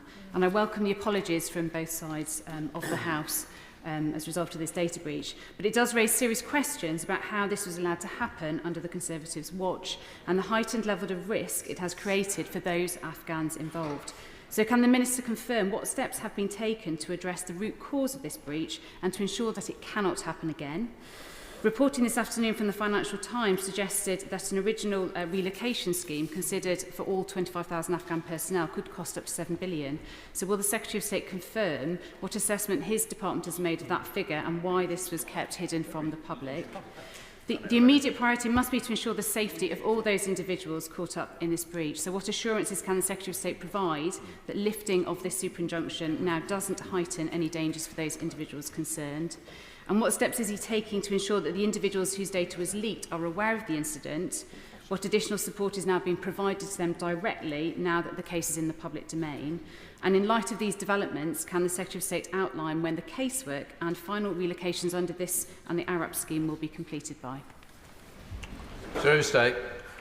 Mr. Speaker, can I welcome her response? Can I say that I actually provided answers to the House for 2 or 3 of her questions directly to the Shadow Defence Secretary on the steps that we've taken to ensure that one can never say never, but one can, and I am more confident than I was 12 months ago about the reduced risk of data losses and data breaches in future. I've also given a response on the 7 billion figure. The estimated full costs of all Afghan schemes that will run to their completion from start to finish because of the savings derived from the policy decisions we've taken today will be between 5.5 and 6 billion pounds. The cost of the ARR scheme to date, the cost and the sums committed to bring the 900 principals and their immediate families that are in Britain or in transit is around 400 million, and I expect a similar sum to be the cost of those still to come. Mr. Speaker, finally on RIMA, I think I said in my statement to the House that RIMA recognises the uncertainties, recognises the brutal nature of the Afghan Taliban regime, recognises that there can never be any risk, there can never be no risk in any judgments and decisions like this. It's one of the reasons that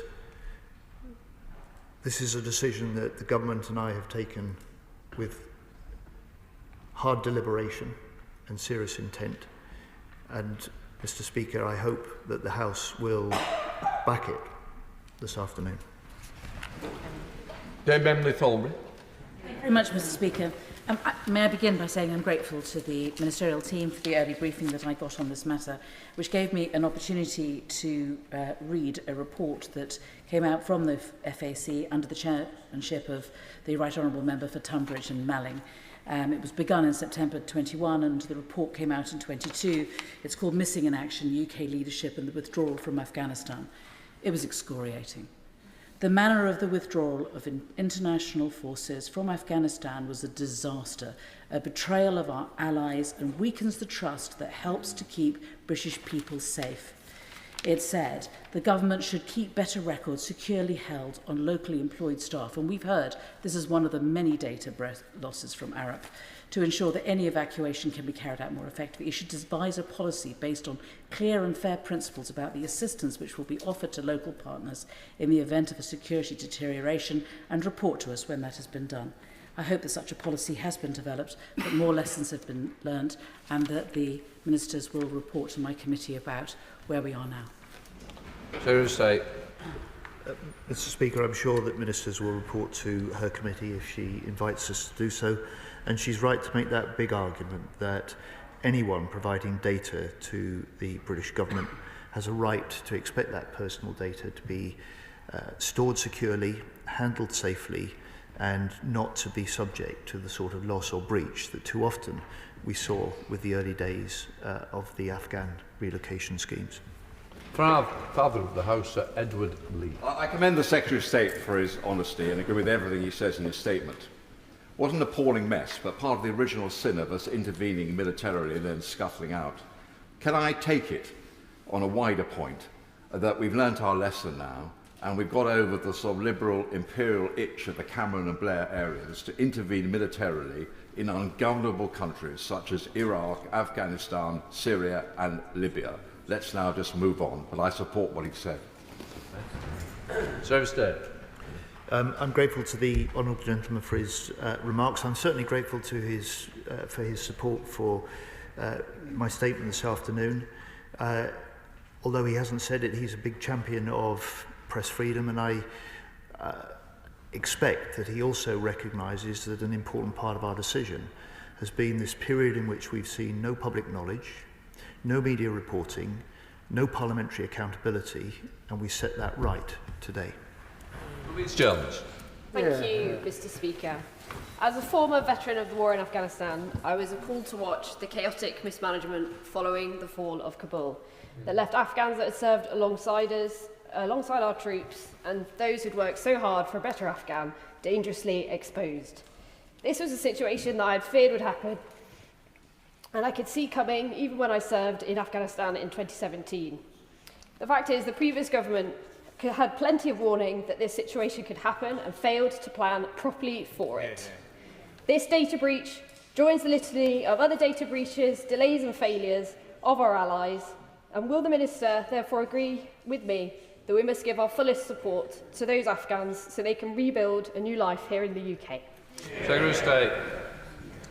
I do indeed, Mr. Speaker, and I know from Afghan families that were relocated in the early days into our area, my own constituency in South Yorkshire. It was the voices of members of both sides of the House here speaking up in exactly the same terms that she has there, recognising the debt this country owes to many of those who worked alongside or served with our forces, that made the very difficult job that our forces undertook in Afghanistan possible in the first place, and provided a warm welcome and continue to do so to those Afghans we're offering a new home and the chance to rebuild their lives and contribute to our country. Lincoln John. Thank you, Mr. Speaker. Can I welcome the Secretary of State's statement and the tone of voice that he delivered it in? I commanded the Scots Guards in 2010 in Afghanistan at the high water mark of violence. I was very well served by Naz and Mukhtar, and I will always be grateful to both the Ministry of Defence for getting them to Britain and to the communities in the country who have welcomed them to their new lives here.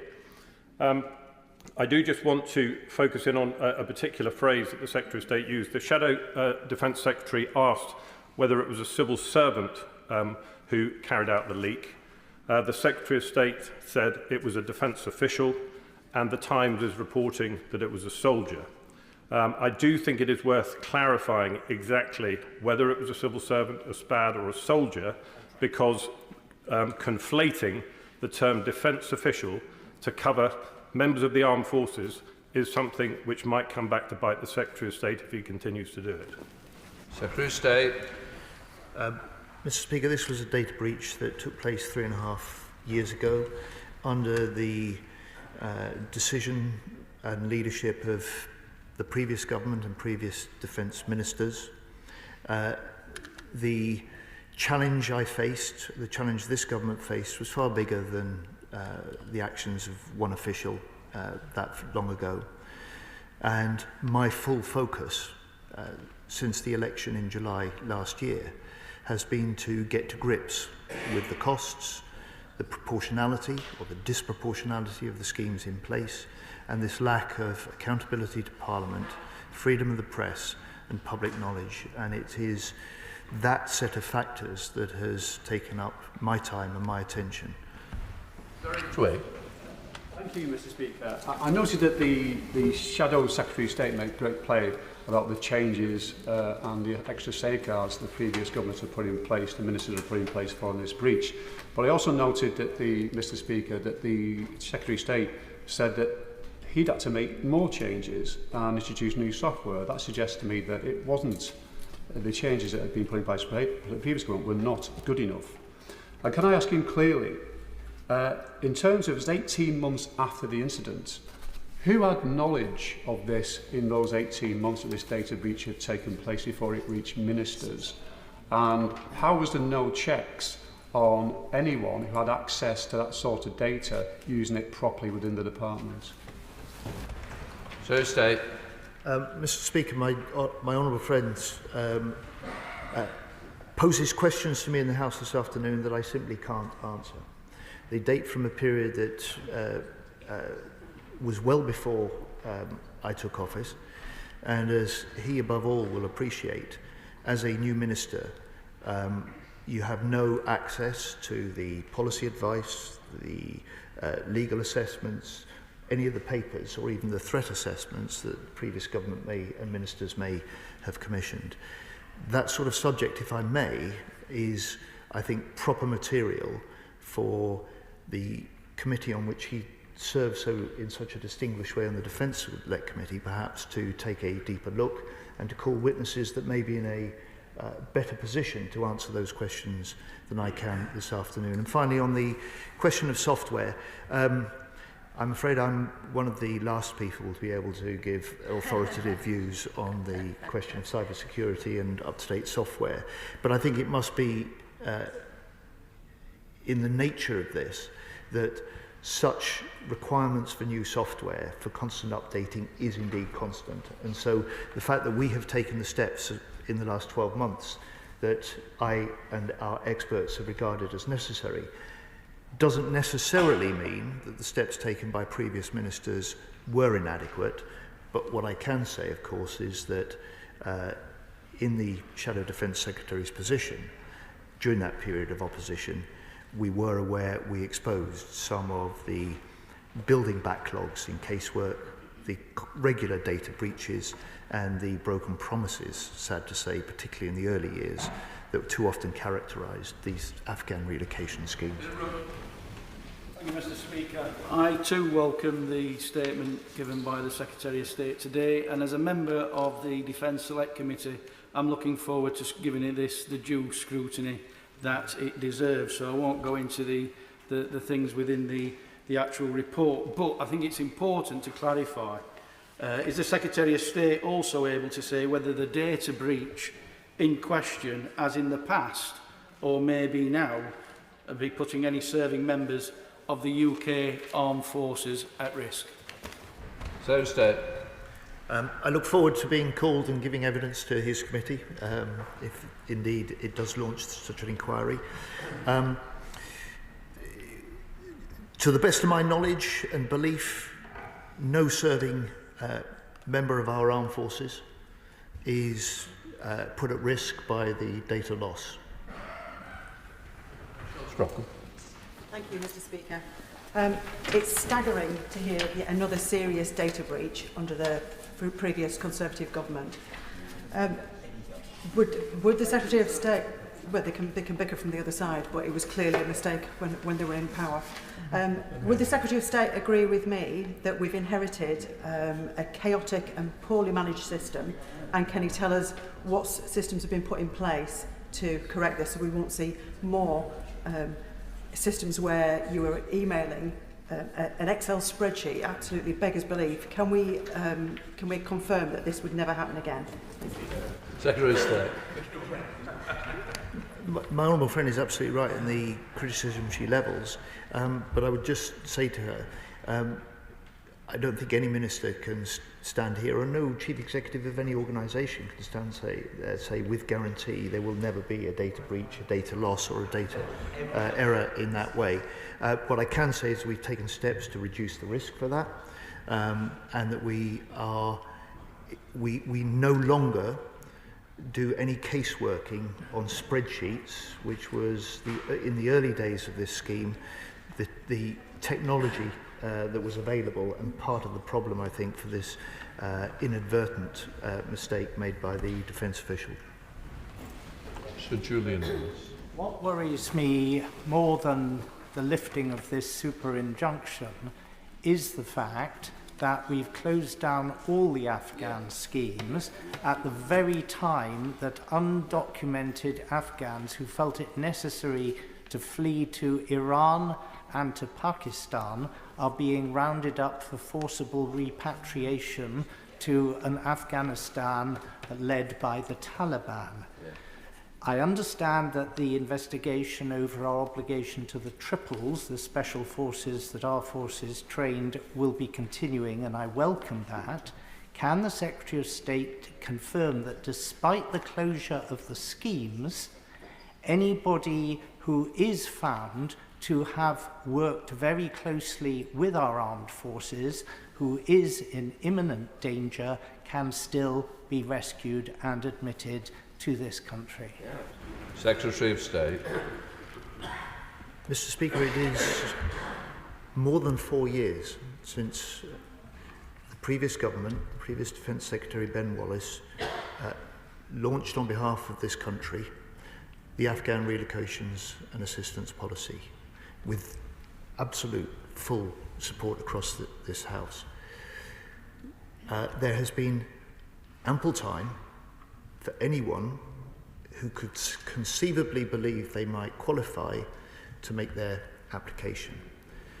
That scheme and none of these schemes were ever conceived or designed to last in perpetuity, which is why we've closed them at the beginning of this month to any new applicants, which is why I've taken the decision based on RIMA and the other factors I've identified to end the ARR scheme today. But on the ARAP applicants, the sort of Afghans that the Right Honourable Gentleman is concerned about, where there are applications in our system remaining to be processed, we will complete that job. And on the triples, we will complete the second phase of the review that we've given a commitment to them and to this House to undertake. Thank you, Mr. Speaker. Mr. Speaker, I welcome the Secretary of State's support for parliamentary transparency and for the work of the committee corridor in this House. And I have no doubt that my excellent colleagues who chair the various committees responsible will do a thorough job of examining this, and hope that he will facilitate the sharing of any information that may need to be handled in a sensitive manner. When the Labour was last in government, there were a number of breaches of this nature. His predecessor of his asked to be notified of every one, and most of those were human error. So it's great that we're updating the IT systems and dealing with that security. But can he just touch on what elements are going to be put in place to guard against that human error which inevitably creeps in? Secretary of State. Mr. Speaker, for functions and roles like this, having sound, secure caseworker software, having good training and proper protocols, all of which are now in place, greatly minimises the risk that anything like this data breach that we now find out took place in February 2022 is likely to happen again. And most importantly, I think it also helps to provide the sort of reassurance that anyone should have, that if they are providing data to the British government, to the British state, that should be held and handled securely. Mark Pritchard. Thank you, Mr. Speaker. I feel the Defence Secretary, forgive me, I do detect some wriggling. And the fact is, he justifies this super injunction, not telling Parliament, not telling the press, not telling the public, and unbelievably not telling those Afghans who were potentially in harm's way. And isn't it the case that his argument is actually very thin? Because even the MOD itself admits that Taliban-aligned individuals already had access to the database. So not telling those Afghans they're under harm's way is quite frankly unbelievable. And the precedent of a superjunction is very concerning for this place. How do we know there's not another superjunction about another leak? But of course he couldn't tell us, could he? State. Well, I can say to the right honourable gentleman, if there is another super injunction, I've not been read in. But in his own characteristic way, he makes a really important point about how unprecedented, how uncomfortable, how in many ways unconscionable it is to have a super injunction like this in place. I hope in light of that, he will accept what has been a difficult decision to review the risks, the costs, the details of the scheme, the legal hearings that have taken place have all been components of an important policy decision I've been able to announce to the House today, and I hope he will back that. Catherine Atkinson. Thank you, Mr. Speaker. My husband served in Afghanistan and has always felt keenly the debt that our country owes to those who worked alongside and supported our forces. And I know that many of my constituents who also served there feel the same way. Does the Defence Secretary share my concern that if we fail to honour our debts, why would people in future conflicts trust us and support our troops? And does he agree with me that it is the right thing to do that we offer a warm welcome to Afghans who come to our country seeking sanctuary? 100%, Mr. Speaker. My honourable friend speaks so plainly, so forcefully and so passionately. And it was one of the things that struck me most 4 or 5 years ago in the Shadow Defence Secretary's role, as we debated the obligation to put in place the ARAP scheme, that those who felt fiercest were understandably those who had served. Those who had, in this House, had been part of the 140,000 British men and women over 20 years that had served in Afghanistan, because they recognised just what a debt this country and they owe to people like those that her husband speaks about. Gentlemen.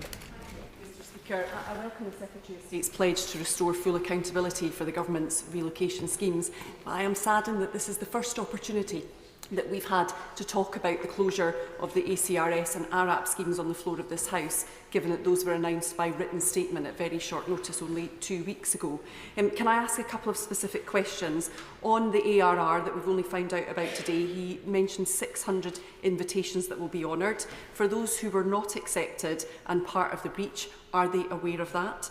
On ARAP, it has been closed to new applications, but again, and I've asked the Minister for the Armed Services about this before, what is the communication strategy for updating them? And on ACRS, it was never open to vulnerable women and civil rights defenders that it was aimed to protect. Again, what communication will the government have with those individuals who are in hiding either in Afghanistan or third countries? Secretary of State.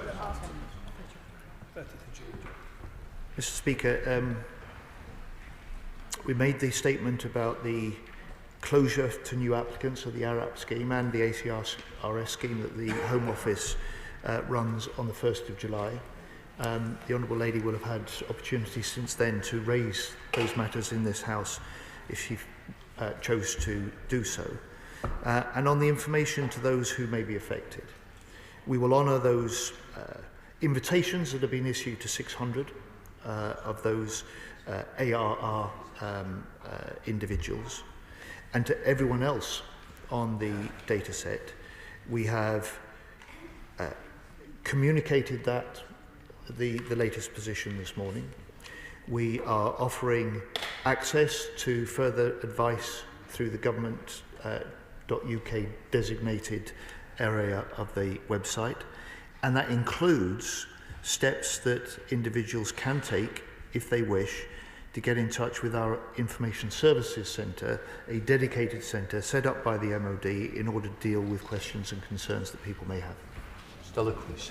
Thank you, Mr. Speaker.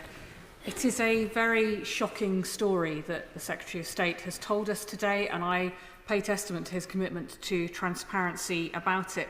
I would say that sadly for many of us, for whom that period of time will never leave us and our offices dealing with the hundreds of people ringing in, desperately distraught about what might happen to family relatives, it doesn't surprise us, because I have to be honest with the Secretary of State, this matter is not closed. I join with the member from New Forest East in being desperately concerned that we still have people who would have qualified under these schemes, but because of failures like this, fled Afghanistan or tried to go to other countries, we tried to raise with ministers but could not get meetings with them, and now we discovered there were secret schemes. He will understand that right now MPs' offices across this country will be hearing this and worried that again they will get those phone calls, that again they will have those queries. He's right that there must be parliamentary scrutiny. Can he just assure us that there will be additional resources to support us in supporting our constituents who will come forward, and that he will keep an open mind that even 4 years later there will still be cases that are relevant to this scheme that should be heard and should be giving sanctuary here if we are to honour our debt to those people who kept our forces safe? Secretary of State. Well, can I pay tribute to my honourable friend? She has been one of the most active, most assiduous members of this House in championing the cause of constituents who, and others who may be trying to get access to the scheme. I just say to her, this is almost 4 years since, it's beyond 4 years since the Arab scheme was first established. There are still 22,000 Arab applicants whose applications will be processed, and where there is eligibility established, they will be offered the relocation that this country has undertaken to give them. And those applicants need not have applied from Afghanistan. Many indeed have. And for the Arab scheme from the outset, one of its most important features with the Taliban taking over in Afghanistan has been that it's been former female Afghans who formerly have worked alongside, and some even served in the Afghan forces alongside our own, that have been potentially at greatest risk, for whom the offer that this country has made to relocate to this country, rebuild and re-establish a life here has been most important. Sir Geoffrey Cliftonville. Thank you, Mr. Speaker. Can I commend the Secretary of State for his calm and sensible way that he's announced the change in government policy today. Mr. Speaker, I can already announce to the House that since a briefing earlier today, I've made preliminary arrangements for MOD officials to come and address the PAC to examine the cost implications, the 400 million spent so far, and I think the Secretary of State said in parenthesis there will be another 400 million for the 600 based in Afghanistan at the moment who have received invitations under the scheme. Can he give me and the House an assurance that those 600 people who must be in some danger, if they do need assistance, that will be rapidly provided? Secretary of State. Mr. Speaker, the right honourable gentleman is very fast off the mark, and I'm glad that he's already issued his invitation to his committee. So he's asking for figures as chair of the PAC. So the cost of what has been spent and committed in order to bring and get into transit the 900 principals eligible under ARR plus their immediate family members to Britain is around £400 million. For the remaining members of the ARR and the immediate families who've been issued invitations, we expect something similar again. But because of the policy decisions, and he may want to probe this in his committee, that we've been able to announce, and the changes we've been able to announce to the policy and the programmes we inherited, it means that the taxpayer should be paying over the next few years 1.2 billion less, and that around 9,500 fewer Afghans will come to this country. Thank you, Mr Speaker. I welcome the government decision to support the lifting of the super injunction today and bring this awful matter properly into the public domain. Does the Secretary of State agree with me that it's right and proper that this issue now is fully scrutinised by Parliament? So say. Mr Speaker, I do indeed, and one of the important features for me in being able to make this statement, to set out the details before the House this afternoon, has been that we are now restoring the proper parliamentary accountability of government ministers and decisions we take and schemes that we run and spending that we commit on behalf of the taxpayer to this House. And I look forward to this House in this chamber, but I hope also in the appropriate select committee or committees will undertake that proper constitutional role in a way they've not been able to do so without being constrained over the last 2 years. Dave Dugan. Mr Speaker, a difficult statement for the Secretary of State and no mistake. He says in his statement, though, that this was a breach of very strict data protection protocols. Well, on the basis of this breach and the other breaches around Afghan resettlement, clearly those protocols were not strict enough. He's declined to say whether it was a contractor or whether it was a civil servant or a service personnel. And I don't think anyone in this House wants to know who it was. I would like to know how senior that person was, because if it was a junior member of MOD staff, then that is, the delinquency is both systemic and personal. But if it's a senior member of MOD staff, the delinquency is purely personal on the basis of their knowledge and seniority. In this instance, it would brave Afghans, but what reassurance can he give us that brave personnel of the UK forces would not be similarly compromised by a level of delinquency similar to this in the MOD? And why the synchronicity with the lifting of the super injunction and the ending of the schemes? Isn't it more likely that we should walk a mile in the people who have fled the Afghan regime and think that maybe we need an ARR plus wash-up to get these people out of danger if it becomes a reality? Secretary of State. Madam Deputy Speaker, I wanted this House to hear the policy decisions that I had made and wanted to announce. I wanted this House to hear that first. The judge, aware of the decisions that the government had taken, the announcements I was planning to make today, has taken his decision to lift the super injunction and deliver his court judgment at noon this afternoon. Look, on the question of the individual responsible for that original data loss, that's not something I'm prepared to pursue in this House. It's not something that was, it's clearly the overarching responsibility of ministers at the time. And I would just say to him, my full focus has been to get to grips with what we inherited, to take a fresh look at the policy that was in place, and to be able to be in a position with the proper degree of deliberation and sound grounds to be able to come to this House this afternoon and announce the changes that I've done. Mark Ferguson. Thank you, Madam Deputy Speaker. I'm sure, like many members of the House, I feel a sense of anger that once again the Afghan people have been betrayed. I thank the Secretary of State for his candour in his responses and for lifting the super injunction, which will allow proper parliamentary scrutiny. But will he assure me that 3 questions in particular will be answered? 1, how a year was allowed to pass between the initial leak and it being uncovered. 2, how an email with a spreadsheet attached was considered a serious way to send around what effectively amounted to a kill list of Afghans for the Taliban. And 3, it has been referred to the role of James Heapy in overseeing this. What role, if any, was held by the 2 Secretaries of State for Defence at the time, one who served until August 2023 and one who served from August 2023, to my mind, either side of the information coming to light? If we do not get to the bottom of those questions, we do an immense disservice to the British people, but worse, an immense disservice to the Afghans who've been let down once again. Well, my honourable friend signals some of the areas that the necessary parliamentary scrutiny will consider.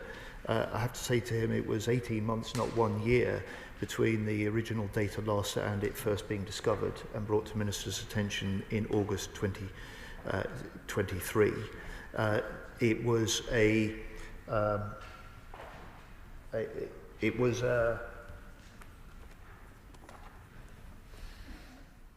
spreadsheet. Sorry, his second point was this. This was a period in which officials were and the department was working at breakneck speed to put in place schemes that were novel, schemes that were urgently needed, and clearly that sort of spreadsheet software is inappropriate for this case working system and is no longer used in that way. And then finally, I just would say he's asking about the role of my predecessors. It was Grant Shapps, who was the Defence Secretary, who oversaw the design, the extension, the establishment of the ARR scheme. O'Brien. Thank you, Madam Deputy Speaker. As well as risking lives, this extraordinary error has cost taxpayers huge sums. The Secretary of State says it will now cost 1.2 billion less, but what will be the total cost of all these schemes after that? First, given the extraordinary lack of transparency that this Parliament has been subjected to and voters to, will the Secretary of State agree to publish the legal advice that led to the expansion of the ARR and other schemes so we can have a proper discussion about it? And second, the Secretary of State did not mention any official resigning or being sacked over this extraordinary episode, and I think my constituents will find that quite surprising. Will he name the number of people who have resigned or been sacked over this extraordinary error? And if nobody has resigned or been sacked, does he agree that that is the wrong thing? Secretary of State. Madam Deputy Speaker, I'm not in a position to make a decision about publishing the legal advice that led the previous government and Defence Secretary to extend the scheme. It's not legal advice that I have had access to or seen. And I just say to him on the question of costs, his right honourable friend, the chair of the Public Accounts Committee, will do that. He's not in his place now, actually, but he will do the job on this. I can confirm for this House this afternoon that the total cost of all Afghan relocation schemes to date for those 36,000 Afghans that have been brought to this country is around 2.7 billion. The expected cost over the entire life of those schemes to bring anyone who may subsequently be proved eligible for these schemes is between 5.5 and 6 billion pounds, and that is at least 1.2 billion less because of the policy decisions that I've taken this afternoon. Martin. Thank you, Madam Deputy Speaker. I want to thank the Secretary of State for his openness and transparency and his apology. And whilst I'm on my feet, Madam Deputy Speaker, I'd like to thank Portsmouth City Council for their involvement in Afghan resettlement schemes, many of those who served along my constituency members in Portsmouth North. Madam Deputy Speaker, I welcome the decision today and the time this government has rightly taken to consider all of the options and examine the complexities through the RIMA review, the cost to taxpayers and the safety of those affected, alongside the need for transparency, openness in this House, to the press and also to the public. So, Madam Deputy Speaker, does the Secretary of State agree with me that we must, as a government, reaffirm our commitment to public transparency? Secretary of State. Madam Deputy Speaker, I do agree with my honourable friend. This House is doing so this afternoon in response to the statement that I've set out to the House. And can I say to her local council in Portsmouth, the role they are playing and councils across the country are playing in making sure that there is a warm welcome and a unified Afghan resettlement programme in place for those Afghans and their families that we are welcoming into this country is remarkable. We thank them for that, and we as a central government and this House couldn't see these schemes operate effectively without our local councils. Duncan Smith. Madam Speaker, I commend the Secretary of State's statement today. I'm not going to dwell on the past because that will be something I'm sure the Defence Committee will have a look at and other committees. I want to bring him into where the future goes on this. Now, in closing all these schemes, there are still people out there who may not recognise the statement in this report that says no longer a widespread campaign of targeting individuals. I have one in my mind. The Minister of State knows exactly who I'm referring to, one Sami Atai, who is has fled and is in hiding in Pakistan. His brother has been arrested in their pursuit of him. He didn't get directly employed by the British government because he couldn't have done for security reasons, but testaments from people like General Wally Brown and others all say that he saved lives for British servicemen and women. We owe people like that, surely, a debt of honour and gratitude for their work. So I simply put it to him, could he now look at what might replace the schemes that he's got rid of, which were inflexible, very narrow, and often left out those who really did this government a service. And I'd be grateful if he'd come up with some flexible idea in due course that allows some of these people, possibly, to seek succour here in the United Kingdom. State. I hesitate to be too blunt with the right honourable gentleman because I have a great deal of respect for him. But with any applicant, if they're not eligible for the criteria of the scheme that this House has approved and the government has in place and operates, that can really only lead to one decision. And I don't want to raise false hopes, as he encourages me to look in a creative way at other options. My honourable friend, the Armed Forces Minister, is very familiar with this case. We will look at it again, but I don't want to raise false hopes for him or the man that he describes so vividly and with such concern to the House this afternoon. Thank you, Madam Deputy Speaker. I'm proud that Bracknell Forest is involved in the Afghan resettlement programme and is offering transitional support to the brave Afghans who risk their lives to support our troops. But any scheme like this depends on public trust. So it's concerning to hear that under the Conservative government, instead we had secrecy, security breaches and a super injunction. Will the Secretary of State take this opportunity to reconfirm two commitments? Firstly, that this government will continue to honour the moral obligation we owe to those Afghans who fought alongside our troops. And secondly, that we will do so in a way which reaffirms this government's commitment to public transparency. Secretary of State. I will indeed, Madam Deputy Speaker, both the continuing commitment to honour the obligations and the duty that we owe to those who served or worked alongside our forces through the ARAP scheme. We will complete the processing of any applications that are outstanding, and for any who prove eligible, they will get the full relocation and resettlement support. And I'm glad this afternoon, Madam Deputy Speaker, to be able to restore a degree of that parliamentary scrutiny and transparency that our system in Britain depends on. Thank you, Madam Deputy Speaker. I'd like to thank the Secretary of State for his statement. In that, he said, when this nation makes a promise, we should keep it. And I agree. In the chaos of withdrawal, my constituent, who left under ARAP, was made a promise by British officials that his pregnant wife could follow him. 2 years later, we have still not kept that promise. My constituent's wife and child continue to move around in Afghanistan to evade the Taliban, and my constituent is so desperate that he is talking about returning to Afghanistan despite the risk to him to be reunited with them. The Minister for the Armed Forces knows this case, and he has told me that the MOD will not consider it and is now a matter for the Home Office. So in light of this, will the Secretary of State repeat his commitment that our nation should keep its promise to my constituent? And will he undertake to engage with the Home Secretary to discuss how her department will ensure that cases like this are afforded the proper treatment in light of our commitment to the Afghan people? Secretary of State. Madam Deputy Speaker, I will take a look at the case he raises, and if required, I will also speak to my right honourable friend and colleague, the Home Secretary. Josh Fenton-Green. Deputy Speaker, can I start by paying tribute to all of the diplomats and armed forces involved in what is clearly an extraordinary operation. It's a stark reminder that our asylum system, despite demagoguery sometimes in this place, often represents a sacred duty to those who put their lives at risk for us and our allies. Can the Minister confirm to me that while the ARR is now closed, we will continue to process cases of those in the ARAP scheme since the 1st of July, including one that I've raised with officials? Secretary of State. Yes, my honourable friend speaks very powerfully. Where there are outstanding ARAP applications, they will be processed.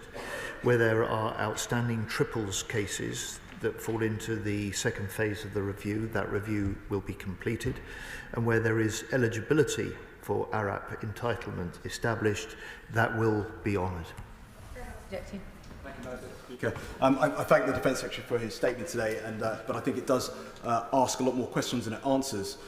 So could the Secretary of State outline exactly how this data set came to be accidentally emailed, and can he confirm that it was indeed an accident? What was the security classification of that data set? And who was the data set emailed to, given that it is now feared to be in the hands of the Taliban? And I appreciate he might not be able to answer some of those questions, but given this happened now 3 years ago, what level of investigation has actually taken place, and can that be published? Secretary of State. I think I reported to the House earlier on, Madam Deputy Speaker, that the incident under the previous ministers was reported to the Metropolitan Police. It was also reported to the Information Commissioner. The Met Police deemed no criminal investigation or further action to be required. The Information Commissioner still has this case. We're working closely with them, and I would expect before too long some conclusions and judgments from the Information Commissioner's office. But I simply can't say when. Renewable. Thank you, Madam Deputy Speaker. I ran an aid agency when the Taliban came to power in 2021 and vividly recall trying to get the then government to help with the evacuation of brave Afghan colleagues, aid workers and human rights defenders under huge threat, people who had served humanity. I remember the confusion that reigned within the UK government, and to hear that the lives of tens of thousands of Afghan civilians were further put at risk by this data breach is deeply shocking. The Defence Secretary will know that under the Taliban, Afghan women and girls are enduring the world's most severe women's rights crisis. Does he agree with me that the UK must do all we can to support the women and girls of Afghanistan in realising their right to equality? Secretary of State. Madam Deputy Speaker, I do, and where female Afghanis are eligible for the schemes, it's been important that they've been able to apply, and we've been able to offer them the same relocation and resettlement as others. She speaks with great authority as well as passion about that period in Afghanistan. 4 years ago, as the Taliban were taking over, as Kabul fell, her characterising of policy confusion, programme failure is exactly what was going on in the British government at that time, sad to say. Ben Lake. I thank the Secretary of State for his statement, and he will know that communities in Wales across the UK have been proud to welcome those Afghans and their families who have served alongside UK personnel. Many colleagues have raised concern about the Afghans who might remain in Afghanistan or in adjacent countries who may still be in danger for the services rendered. And so can I ask the Secretary of State, how confident can we be that all those in severe and imminent danger of reprisals will receive invitations for resettlement? Secretary of State. Those that have received the invitations will have those honoured. But I would just say to him, the concerns that he may have about the assessment of risk in Afghanistan, I'd recommend that he reads Paul Rimmer's report. It is comprehensive, it's up to date, it inevitably contains some uncertainties. It identifies the risks that are inevitably there in any policy judgments that a government minister like me must take. But I would also reinforce the points he made about the welcome and the pride in which the Welsh people did then and still do now embrace those Afghans that come to rebuild their lives in our country. Marilyn. Thank you, Madam Deputy Speaker. My constituent has an active application to bring members of his family currently in a third country to safety in the UK. The MOD has advised him to assume that their data has been compromised, which is deeply concerning given the nature of the work he used to undertake. He has been told that this third country cannot be supported even though his family couldn't be safe in Afghanistan. So can the Secretary of State help to ensure that his case is accelerated given the further danger this data leak may have put his family in? Secretary of State. If my honourable friend writes to me with the details of the case that she cites to the House this afternoon, I will certainly take a hard look at it. Jim Shannon. Thank you, Madam Deputy Speaker. Can I thank the Secretary of State very much for his well-chosen, careful, contrite words with the tone that this House would appreciate on the day that it's been put forward. So thank you for that. As an MP who has often decried the abandonment of those Afghanistanis who helped to secure safety for our troops and whose job put them in the firing line, I have to say that I must agree with the principle of doing the right thing and being a nation that is seen globally as supporting those who support us. The question of secrecy to this House is critical, and the Secretary of State has outlined that. Does the Secretary of State agree that the actions of government must always and totally be to protect those who were put in harm's way, and the principle of what is always right to do? I think I think of my constituent who served along with our forces in Afghanistan, and whose friend in Afghanistan, Afghani, who hides in Pakistan with his wife and 3 children. I think of him and the fear he's under. And I wonder, would the Secretary of State oblige me, please, if you don't mind, if I could send you those details relevant to that gentleman and his family to ensure that the help that we should be giving him actually takes place. I think it's something that my constituent wants. It's what I want as his MP, and that's what that person wants. State. I appreciate the way that the honourable gentleman has raised that in the House, his concerns about this particular case, and if he does write to me with the details, I will take a hard look at it. Final question, Alex Ballington. Thank you, Madam Deputy Speaker. I twice served in Afghanistan alongside some of the bravest soldiers, judges and women's rights defenders I've met. And after the fall of Kabul, I was based in Pakistan with the FCDO, where I was involved in the evacuation from Afghanistan. At that time, despite the excellent work of people who served in op pitting, we saw many mistakes made by the last government, including dogs being prioritised ahead of people. This new data breach that was held secret for years is just the latest embarrassment of that evacuation.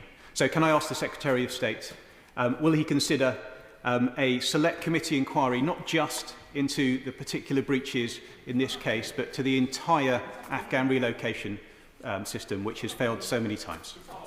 Secretary of State. Well, one of the great joys of this House is that the depth and breadth of experience that members on all sides bring to debates, and I applaud my honourable friend and the insights that he brings from his own experience in Afghanistan and Pakistan. I just say to him, it is certainly not for government ministers to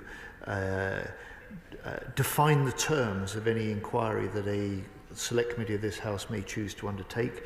That will be a matter for those committees, quite properly, and if government ministers are summoned and required to account and give evidence, we certainly will. That is the end of the statement on Afghanistan. 2 points of order. I'll go to Sarah Owen first. Point of order. Thank you, Madam Deputy Speaker. Over the weekend, a member of staff in the Commons, Mobeen Hussain MBE, was publicly defamed by several Conservative MPs, including members of the front bench online. Following threats of legal action, the defamatory posts were deleted by some, but the damage was already done. It not only does reputational damage, but given the current discourse, brings serious harm and potentially risk of life. What advice does the Speaker's office have to members of this House and the other place who abuse the power dynamic of their elected office to openly defame a young staffer who also works in this House, while quietly deleting their tweets without an apology? Does this fall short of the standards expected for those who serve in this House, and would it be proper for them to apologise? I am grateful to the honourable member for giving notice of her point of order. The Chair is not responsible for members' comments on social media, but I'm sure the Table Office will be able to advise on how to pursue the matter further. Point of order, Paul Foster. Thank you, Madam Deputy Speaker. Yesterday in Westminster Hall, the Northern Ireland Veterans Petition debate took place. Being mindful this is an exceptionally sensitive and emotive issue, Westminster Hall was at full capacity and we had many veterans in attendance and many more watching online. Does the Speaker feel it is appropriate conduct for the Shadow Secretary of State for Defence, the member for South Suffolk, to shout across the floor that I, as a military veteran, discussing emotive and exceptionally challenging veteran issues should, and I quote, show some courage. Clearly audible for all to hear. Madam Deputy Speaker, given the nature and importance of this issue we were attempting to debate, given it was shouted from a sedentary position, given the Honourable Member is a Shadow Secretary of State for Defence, and given I and many colleagues found this to be wholly inappropriate and insulting to infer I lack courage, do you feel this is acceptable parliamentary language? Thank you. I am grateful to the Honourable Member for giving notice of his point of order, and I believe for confirming that he also notified the Honourable Member for South Suffolk. The remarks he refers to were not recorded in Hansard, but I will remind all honourable members that good temper and moderation are the characteristics of parliamentary language, and that heckling from a sedentary position from either side of the House does nothing to enhance the quality of debate. Okay, we now go on to...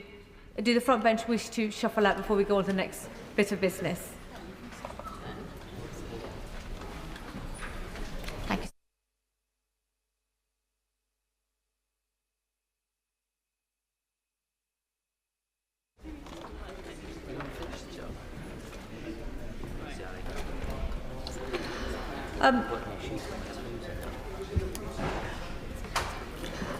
Presentation of Bill, Secretary of State David Lammy.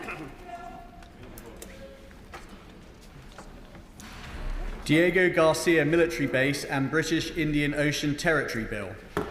Second reading what day? Tomorrow. Tomorrow. I now go on to the 10-minute rule motion, human fertilisation and embryology. I come to Dame Caroline Dinage. Thank you very much, Madam Deputy Speaker. I beg to move that leave be given to bring in a bill to make provision about the regulation of online providers of fertility and certain ancillary services by the Human Fertilisation and Embryology Authority and for connected purposes. Madam Deputy Speaker, having a child is variously viewed as one of the most life-changing, exhausting, expensive, thankless, frustrating, but ultimately magical and rewarding things we ever do in our lives. My own two sons sometimes drive me round the bend, but I quite literally love them more than anything in the world. And for many people, having a child requires a form of fertility treatment. In fact, 1 in 6 couples in Britain is affected by infertility problems. Over 52,000 people accessed fertility treatment in 2023. That's the most recent year that statistics are available. For perspective, that's up from 6,000 in 1991. In the past 25 years, the proportion of children being born by IVF has doubled. The regulator for the fertility industry, the HFEA, reports that there are now enough children born by IVF for there to be one in every classroom around the UK. And that's for a number of reasons. Since 1991, it's worth celebrating that social attitudes towards women getting into and staying in work have progressed even further. There are now 10% more women in employment in that time, but sometimes building a successful career can make it harder to build a family. 1 in 10 fertility treatments are undertaken by single women, with an average age of those women slightly older at 36. And with the proportion of young adults in the UK identifying as lesbian, gay or bisexual doubling in the last 5 years, the government amended the law, which regulates fertility access for the first and only time in 2008, to remove the barriers to female same-sex couples. And that's what we're here today to discuss, Madam Deputy Speaker. Apart from that one change, regulation has remained static, while industry and attitudes and lifestyles have raced ahead. The Human Fertility and Embryology Act is a piece of legislation that regulates fertility clinics. And despite the fertility landscape constantly modernising and moving with the times, that piece of legislation has remained largely unchanged since it was passed in 1990, 35 years ago. The failure of this regulatory regime to adequately oversee the uniquely high-stakes world of modern fertility treatment was thrown into sharp relief recently with the unexpected closure of Apricity Fertility. Now, Apricity acted as a hub which connected parents to the very complex web of fertility services. It was effectively a digital concierge service, linking women with partner clinics and offering advice and support. It didn't actually provide any of the medical services itself. But days before Christmas, on the 20th of December, Apricity Fertility notified customers that they would be ceasing all operations from the 1st of January. So while families across the country were opening their Christmas presents, hundreds of Apricity customers were opening emails that would ruin their Christmas and leave them in limbo at a very crucial point in their fertility treatment, including women who were just about to start their IVF injections. Patients scrambled to seek confirmation from clinics that they could continue with their treatment. Even a month's delay, as we know, can massively affect the chance of a successful cycle. In many cases, having already spent every single penny that they had in the world in the pursuit of having a baby, some were told by their insurers that they'd have to pay thousands more up front to be able to continue their treatment at all. Now, we know IVF is a physically demanding and incredibly emotionally fraught process. IVF cycles are more likely to be unsuccessful than successful. Apricity boasted of an above-average success rate of 46%. So, as IVF.net stated, for hundreds of couples, Apricity's closure was more than a logistical hurdle. It was a devastating emotional blow. But even worse, families who'd signed up with Apricity were not offered the peace of mind that a regulator provides, because Apricity is not regulated. It was not regulated. It was an unlicensed online clinic. That means that the health and advice on offer could have been complete rubbish, could have been backed by no expert knowledge at all. And these online services are expanding in scope and number. The HFEA has warned that for some time a range of activities marketed as fertility treatment have taken place outside of regulated licensed clinics in a variety of settings, including wellness clinics. More recently, they say the fertility market has had to start to move online in settings which are outside of the regulated scheme. More people are accessing fertility market and fertility treatments than ever before, and particularly in this way, Madam Deputy Speaker. And though the HFEA can't put an exact number on this precisely because such services fall outside of their regulatory scope, with 73% of IVF cycles being funded privately, it's likely to be a very large proportion. So in recognition of this changing landscape and with patient trust and safety in mind, the HFEA recommended in 2023 that the 1990 HFEA Act should be revised to accommodate developments in the way fertility services are provided. I know that health ministers have met with the chair of HFEA to discuss updating the regulatory regime around fertility treatment, but this change will require primary legislation. I've had no firm commitment that the government is seeking a change in the law, but the case of Apricity has underscored the urgent need to safeguard their patients' right to their data, their eggs and their sperm. Madam Deputy Speaker, this is a classic case of regulation just not keeping pace with modern life. It's criminal that organisations that are in the business of making dreams come true can just disappear, along with people's money and their hopes of starting a family.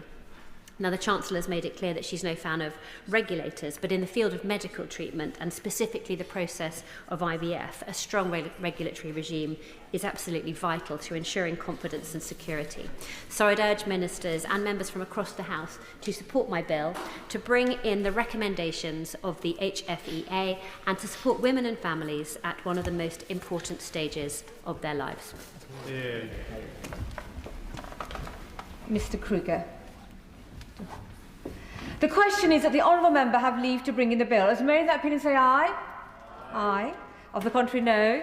The ayes have it, the ayes have it. Who will prepare and bring in the bill? Madam Deputy Speaker, it will be Katie Lamb, Liz Jarvis, Afra Brandreth, Sir Ashley Fox, Joe Robertson, Christine Jardine, Jim Shannon, Sarah Champion, Florence Eshelami, Samantha Niblett, Wendy Morton and myself, Madam Deputy Speaker. Dame Caroline Dinage.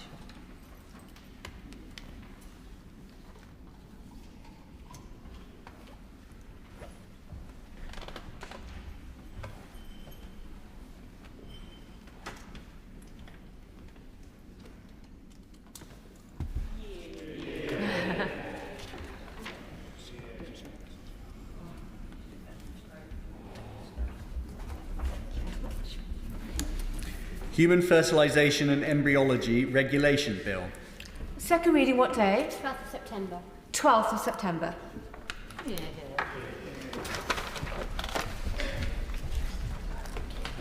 I now come to motion number 2 on business of the House. Today, Minister to move. Formally. The question is, as on the order papers, may in that opinion say aye. Aye. On the contrary, no. The ayes have it. The ayes have it. We now come to the first Opposition Day motion in the name of the Leader of the Opposition on Welfare. I inform the House that Mr Speaker has not selected any amendments, and I call the Shadow Secretary of State, Helen Whately, to move. Helen Whately. Thank you, Madam Deputy Speaker. All of us have to make difficult choices in life about what we can afford. For many of us here, if we're fortunate, one of those choices will have been the number of children we have. We may wish that such an important decision should not be tainted by something as unromantic as money, but that is the hard fact of the matter. Children are wonderful, and I say that as the mum of 3 teenagers. But bringing them up is an expensive business. As Conservatives, we believe in the importance of family, in personal responsibility, fairness, and in living within our means, for each of us as families and as a society. And that is why today we are calling on all MPs here to affirm our commitment to a policy which reflects those principles. Madam Deputy Speaker, let me take a step back for a moment and reflect on the situation we are in as a country. We have 28 million people in Britain who are now working to pay the wages, benefits and pensions of 28 million others. More than half of all households received more in benefits and benefits in kind than they paid in taxes. To spell that out, more people are net recipients than net contributors. That's right now. And every day that passes, spending on benefits is going up and up. Health and disability benefits alone are set to hit 100 billion by the end of the decade. That is more than we spend on defence, on education and on policing. While it may seem kind to spend more on welfare, it's not. It's not kind those trapped in the welfare system and written off to a lifetime on benefits. In a moment. And as we embark on a doom loop of uncontrolled spending, higher taxes, struggling businesses, entrepreneurial exodus, rising unemployment, and then more people out of work and on benefits, it's not kind to those who lose their jobs and their incomes in that cycle of misery. And if the moment comes that we can't afford even to provide welfare to those in desperate need, then it most definitely will not be kind to them, the very people our welfare safety net is meant to be there for. I'm happy to give way to the... Grateful to the Shadow Minister for giving way. She talks about kindness, and does she agree, therefore, with the Children's Commissioner for England, who said children in England are now living in Dickensian levels of poverty, and a principal element of that is the 2-child cap. What element of kindness does she see present in that unfairness? I don't agree with the honourable member, and I'm coming to talk about poverty in a moment, so if he will just hold on a moment, he will hear my view on that point. Madam Deputy Speaker, this is a ticking time bomb. If we don't solve this problem, our economy will collapse. Yet opposite me sit members of this Labour government who have just shown us, with the welfare chaos of the last couple of weeks, that they will not, indeed cannot, fix this. In fact, they're just making it worse. Honourable members, if you cast your mind back to early 2020, the party opposite were in the midst of a leadership election. The now Prime Minister made a clear and unequivocal commitment to scrap punitive sanctions, the 2-child limit and the benefits cap, his words. Then, once he secured the leadership of the Labour Party and the election neared, he changed that tune. He said Labour were not going to abolish the 2-child limit. He acknowledged the need to take tough decisions and not to make unfunded spending promises, and on this we can agree. But saying that you will take tough decisions is not the same as actually taking them. Take, for example, the Universal Credit and PIP Bill, now just called the Universal Credit Bill, which they voted through last week. It was meant to save $5 billion. Then the first U-turn brought that down to $2 billion.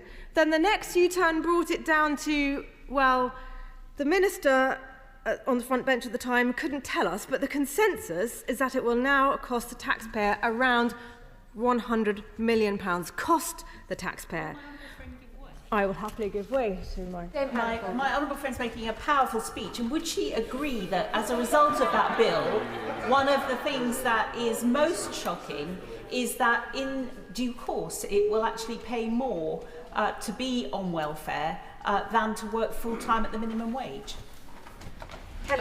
Well, my right honourable friend makes a very important point about the problem of a welfare trap when people find themselves in a situation they would be better off on benefits and indeed instead working full-time on the minimum wage. I will make a little progress and I'll be happy to give way to the honourable lady. As I was just saying, so last week's welfare fiasco saw a bill that was meant to save money become a bill that costs money. We also have had the fiasco of the winter fuel payments cut, where we saw tough talk rode back from, because in fact taking money from low-income pensioners is not the way to make savings. And now here we are debating the future of the two-child limit, which cabinet ministers, including the Prime Minister, have indicated is the next tough choice that they are not going to make. Will the honourable lady give way? I'm happy to give way to my to her for giving way. She's been talking a lot about tough choices. Does she agree with me that families that are in work make tough choices every single day about what they can afford and how they spend their money? Does she agree that those who receive benefits should really have to make the same tough choices? My right honourable friend makes a very important point, and thoughtfully it's exactly that many families, whether they are living off benefits or in work, would like to have more children but have to make these difficult choices about what they can afford, and this is a point about fairness. Now, I know many of the honourable members opposite passionately believe that the limit should go, and they will make arguments today about child poverty, as if they are the only ones who care about that. For the avoidance of doubt, that is not true. Our difference of opinion is about what to do about it. But the Prime Minister, I think all of us are lost to know what he believes in. By contrast, we know what we believe in. We know why we're here. And that's why we have brought forward this debate today on the two-child limit. Because somebody has to make the case for fiscal responsibility, for living within our means, for fairness, for making sure work pays, and for keeping the two-child cap. Now, I want to be clear, in one moment, we all, including us on this side of the House, want children to have the best start in life possible. And let's also be clear about what the two-child limit actually is, because I note that some members from other parties are confused. The two-child limit restricts the amount of additional universal credit that families receive for having children to the first 2 children only, with some sensible exceptions, like twins and non-consensual conception.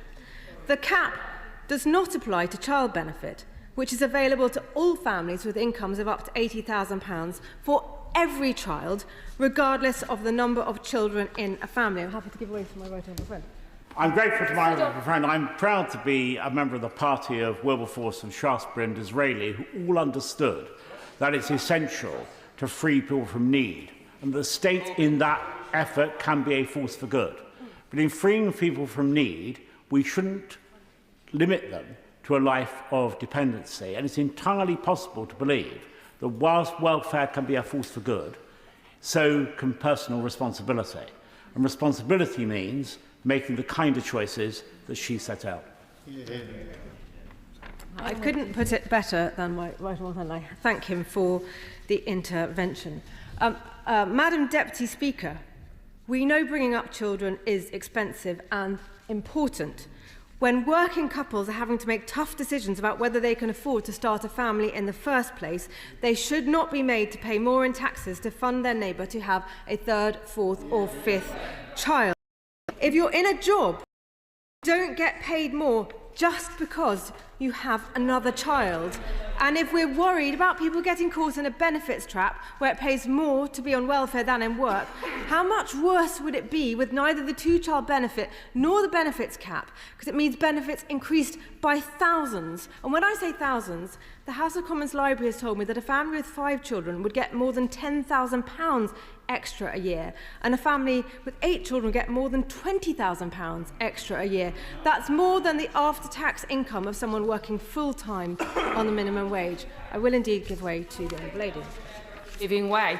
And does she seriously believe that any families out there, anywhere in the country, are going to take seriously the Conservative Party lecturing us on personal and fiscal responsibility when this is the party that not only brought the economy to its knees through the uncosted promises of Liz Truss's government, but also partied in the back garden of Number 10 when the rest of us were under COVID restrictions?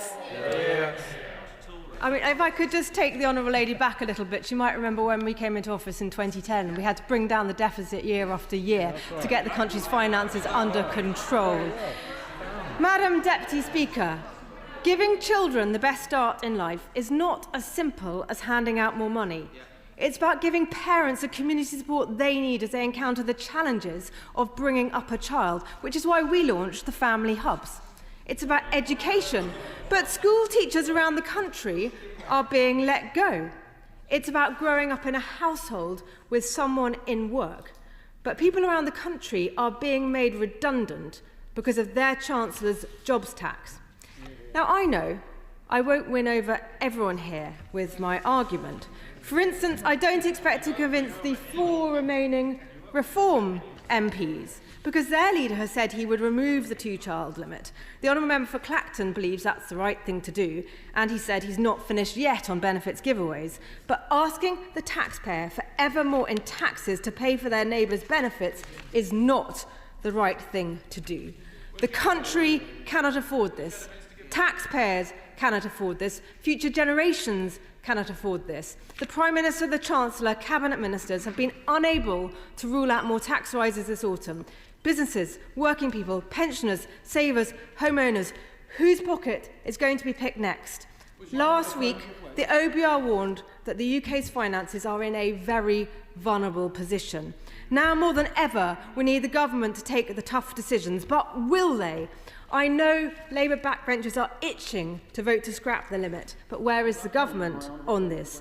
Will they take the position of the Prime Minister in 2020, in 2024, or now? Or will they have to abstain because they just don't know? Madam Deputy Speaker, soon we will see. Only the Conservatives understand the importance of personal responsibility, fairness and living within our means. Labour, Lib Dems, SNP, Greens, Reform all voted for more welfare spending last week. Will they do the same today? Or will they vote with us to back the people getting up every morning, going out to work, doing the hard yards, making the hard choices and working hard to build our country? As on the order paper, and I call the Minister, Alison McGovern. Thank you, Madam Deputy Speaker. Well, there we have it. As ever, all politics, no economics. They come to this House not to talk about the people of this country, but themselves, Madam Deputy Speaker. And in March, we found out the truth of the Tory record on child poverty, which is highly relevant to their motion today. From 2010 to 2024, the number of poor children skyrocketed by nearly 1 million. 14 years in office, and they left us 4.5 million of our children growing up without the ability to make ends meet. This, Madam Deputy Speaker, is what Tory governments do. Just like in the years from 1979 to 1997, where child poverty more than doubled, leaving 4.2 million children in relative poverty. Madam Deputy Speaker, the party opposite can come to this House defending the failures of the last Tory government as many times as they like, as their motion does today. Every single time we will remind them of their record. And I'll give way to the honourable gentleman if he apologises to the 4.5 million children of in this country growing up in poverty. The Minister and members opposite are absolute denial of the state of the country. They brought in with growth as their #1 mission, and what have they done? They brought growth to an absolute shuddering halt. They have done what every Labour government does, which is it increases unemployment. Who does that hurt the most? The poorest. Who does it hurt most from an age point of view? The young. 45% was the increase in youth unemployment, a scar on this country that the last Labour government left. And it was this side of the House that outgrew Germany, outgrew France, outgrew Japan and outgrew Italy over the 14 years we were in power. She should be ashamed of her record, even though it's only 12 months old. Thank you, Madam Deputy Speaker. I do thank the honourable gentleman for that lengthy intervention, and I regret that he does not feel the need to look his own record in the face, and more than anything, to have something to say to the 4.5 million children in this country without the means to make ends meet. I regret that very deeply. Emergency food parcels distributed by Trussell food banks have increased by 164% over the last 10 years, and 1.1 million children were living in households that went to a food bank in the last 12 months. Madam Deputy Speaker, in this country today we've got more food banks than police stations. Are they proud of that record? I hope not. Nobody in this country should be begging. No child should face the indignity of that, and the consequences are very serious. Over 80% of parents say they struggle to get basic support like a GP appointment or to see a health visitor. And schools are in an attendance crisis, with 1 in 5 kids now missing a day, a fortnight or more, and worse for poor kids. That is their record. These failures for our children will echo down the years and will turn up in our nation's life expectancy, the benefits bill they say they care about, and worst of all, in the sense of hopelessness that far too many people in this country now have. So does the Conservative opposition have a response to their record? As we've already heard, no, they do not. Have they apologised to families in the UK? As we've heard, no, they do not. Have they reflected on their record? As we've heard, no, they do not. No, they bring a motion to this House to do none of the above, but to agree with a Tory party policy from 10 years ago. They are the same Conservative party that created the mess that we are in now, and they have no regrets. Their motion, in a moment, their motion talks of a benefits trap, and she just repeated that. Well, Madam Deputy Speaker, they are going to be awfully cross when they find out who spent £3 billion on the universal credit system they now say traps people into poverty. They promised universal credit would get people into work. Instead, it pushed people into incapacity benefits. I'll give way to them. I thank the Minister for giving way, but I just gently say to her, her and her backbench colleagues do not have a monopoly on talking about poverty. Because if she really cared about poverty, she would not have allowed a policy to be brought before this House last week before changing it that put 150,000 extra children into poverty. If she genuinely believed in poverty, why is she still standing at that dispatch box as a minister? Because she should have resigned for putting more children into poverty under her proposals. Righteous indignation now. Madam Deputy Speaker, I don't believe for a moment that people in the Labour Party are the only people that care about poverty in this country. I know former members of this House who were dispensed from their duty as a Conservative Member of Parliament by previous Prime Ministers, others who've been in this House over many years from different parties have cared about policy. I don't think it's just the Labour Party who cares. I just think we should deal with facts in this place, and I'm merely repeating for the benefit of the House what the record of the Conservative government was on poverty. And I would say to him, I'm going to cover the details of the Child Poverty Task Force in my speech. At any point, if he wishes to make representations to the task force of ministers dealing with child poverty in this country, I will happily receive his representations. So let me just make a little more progress, if I may. Their motion speaks of a benefits culture, and I simply ask the party opposite this: who made that culture happen? Who was it who was in charge for the past decade and a half? Either the last Tory government was powerless to stop that culture being created, or they were responsible for it. So which is it?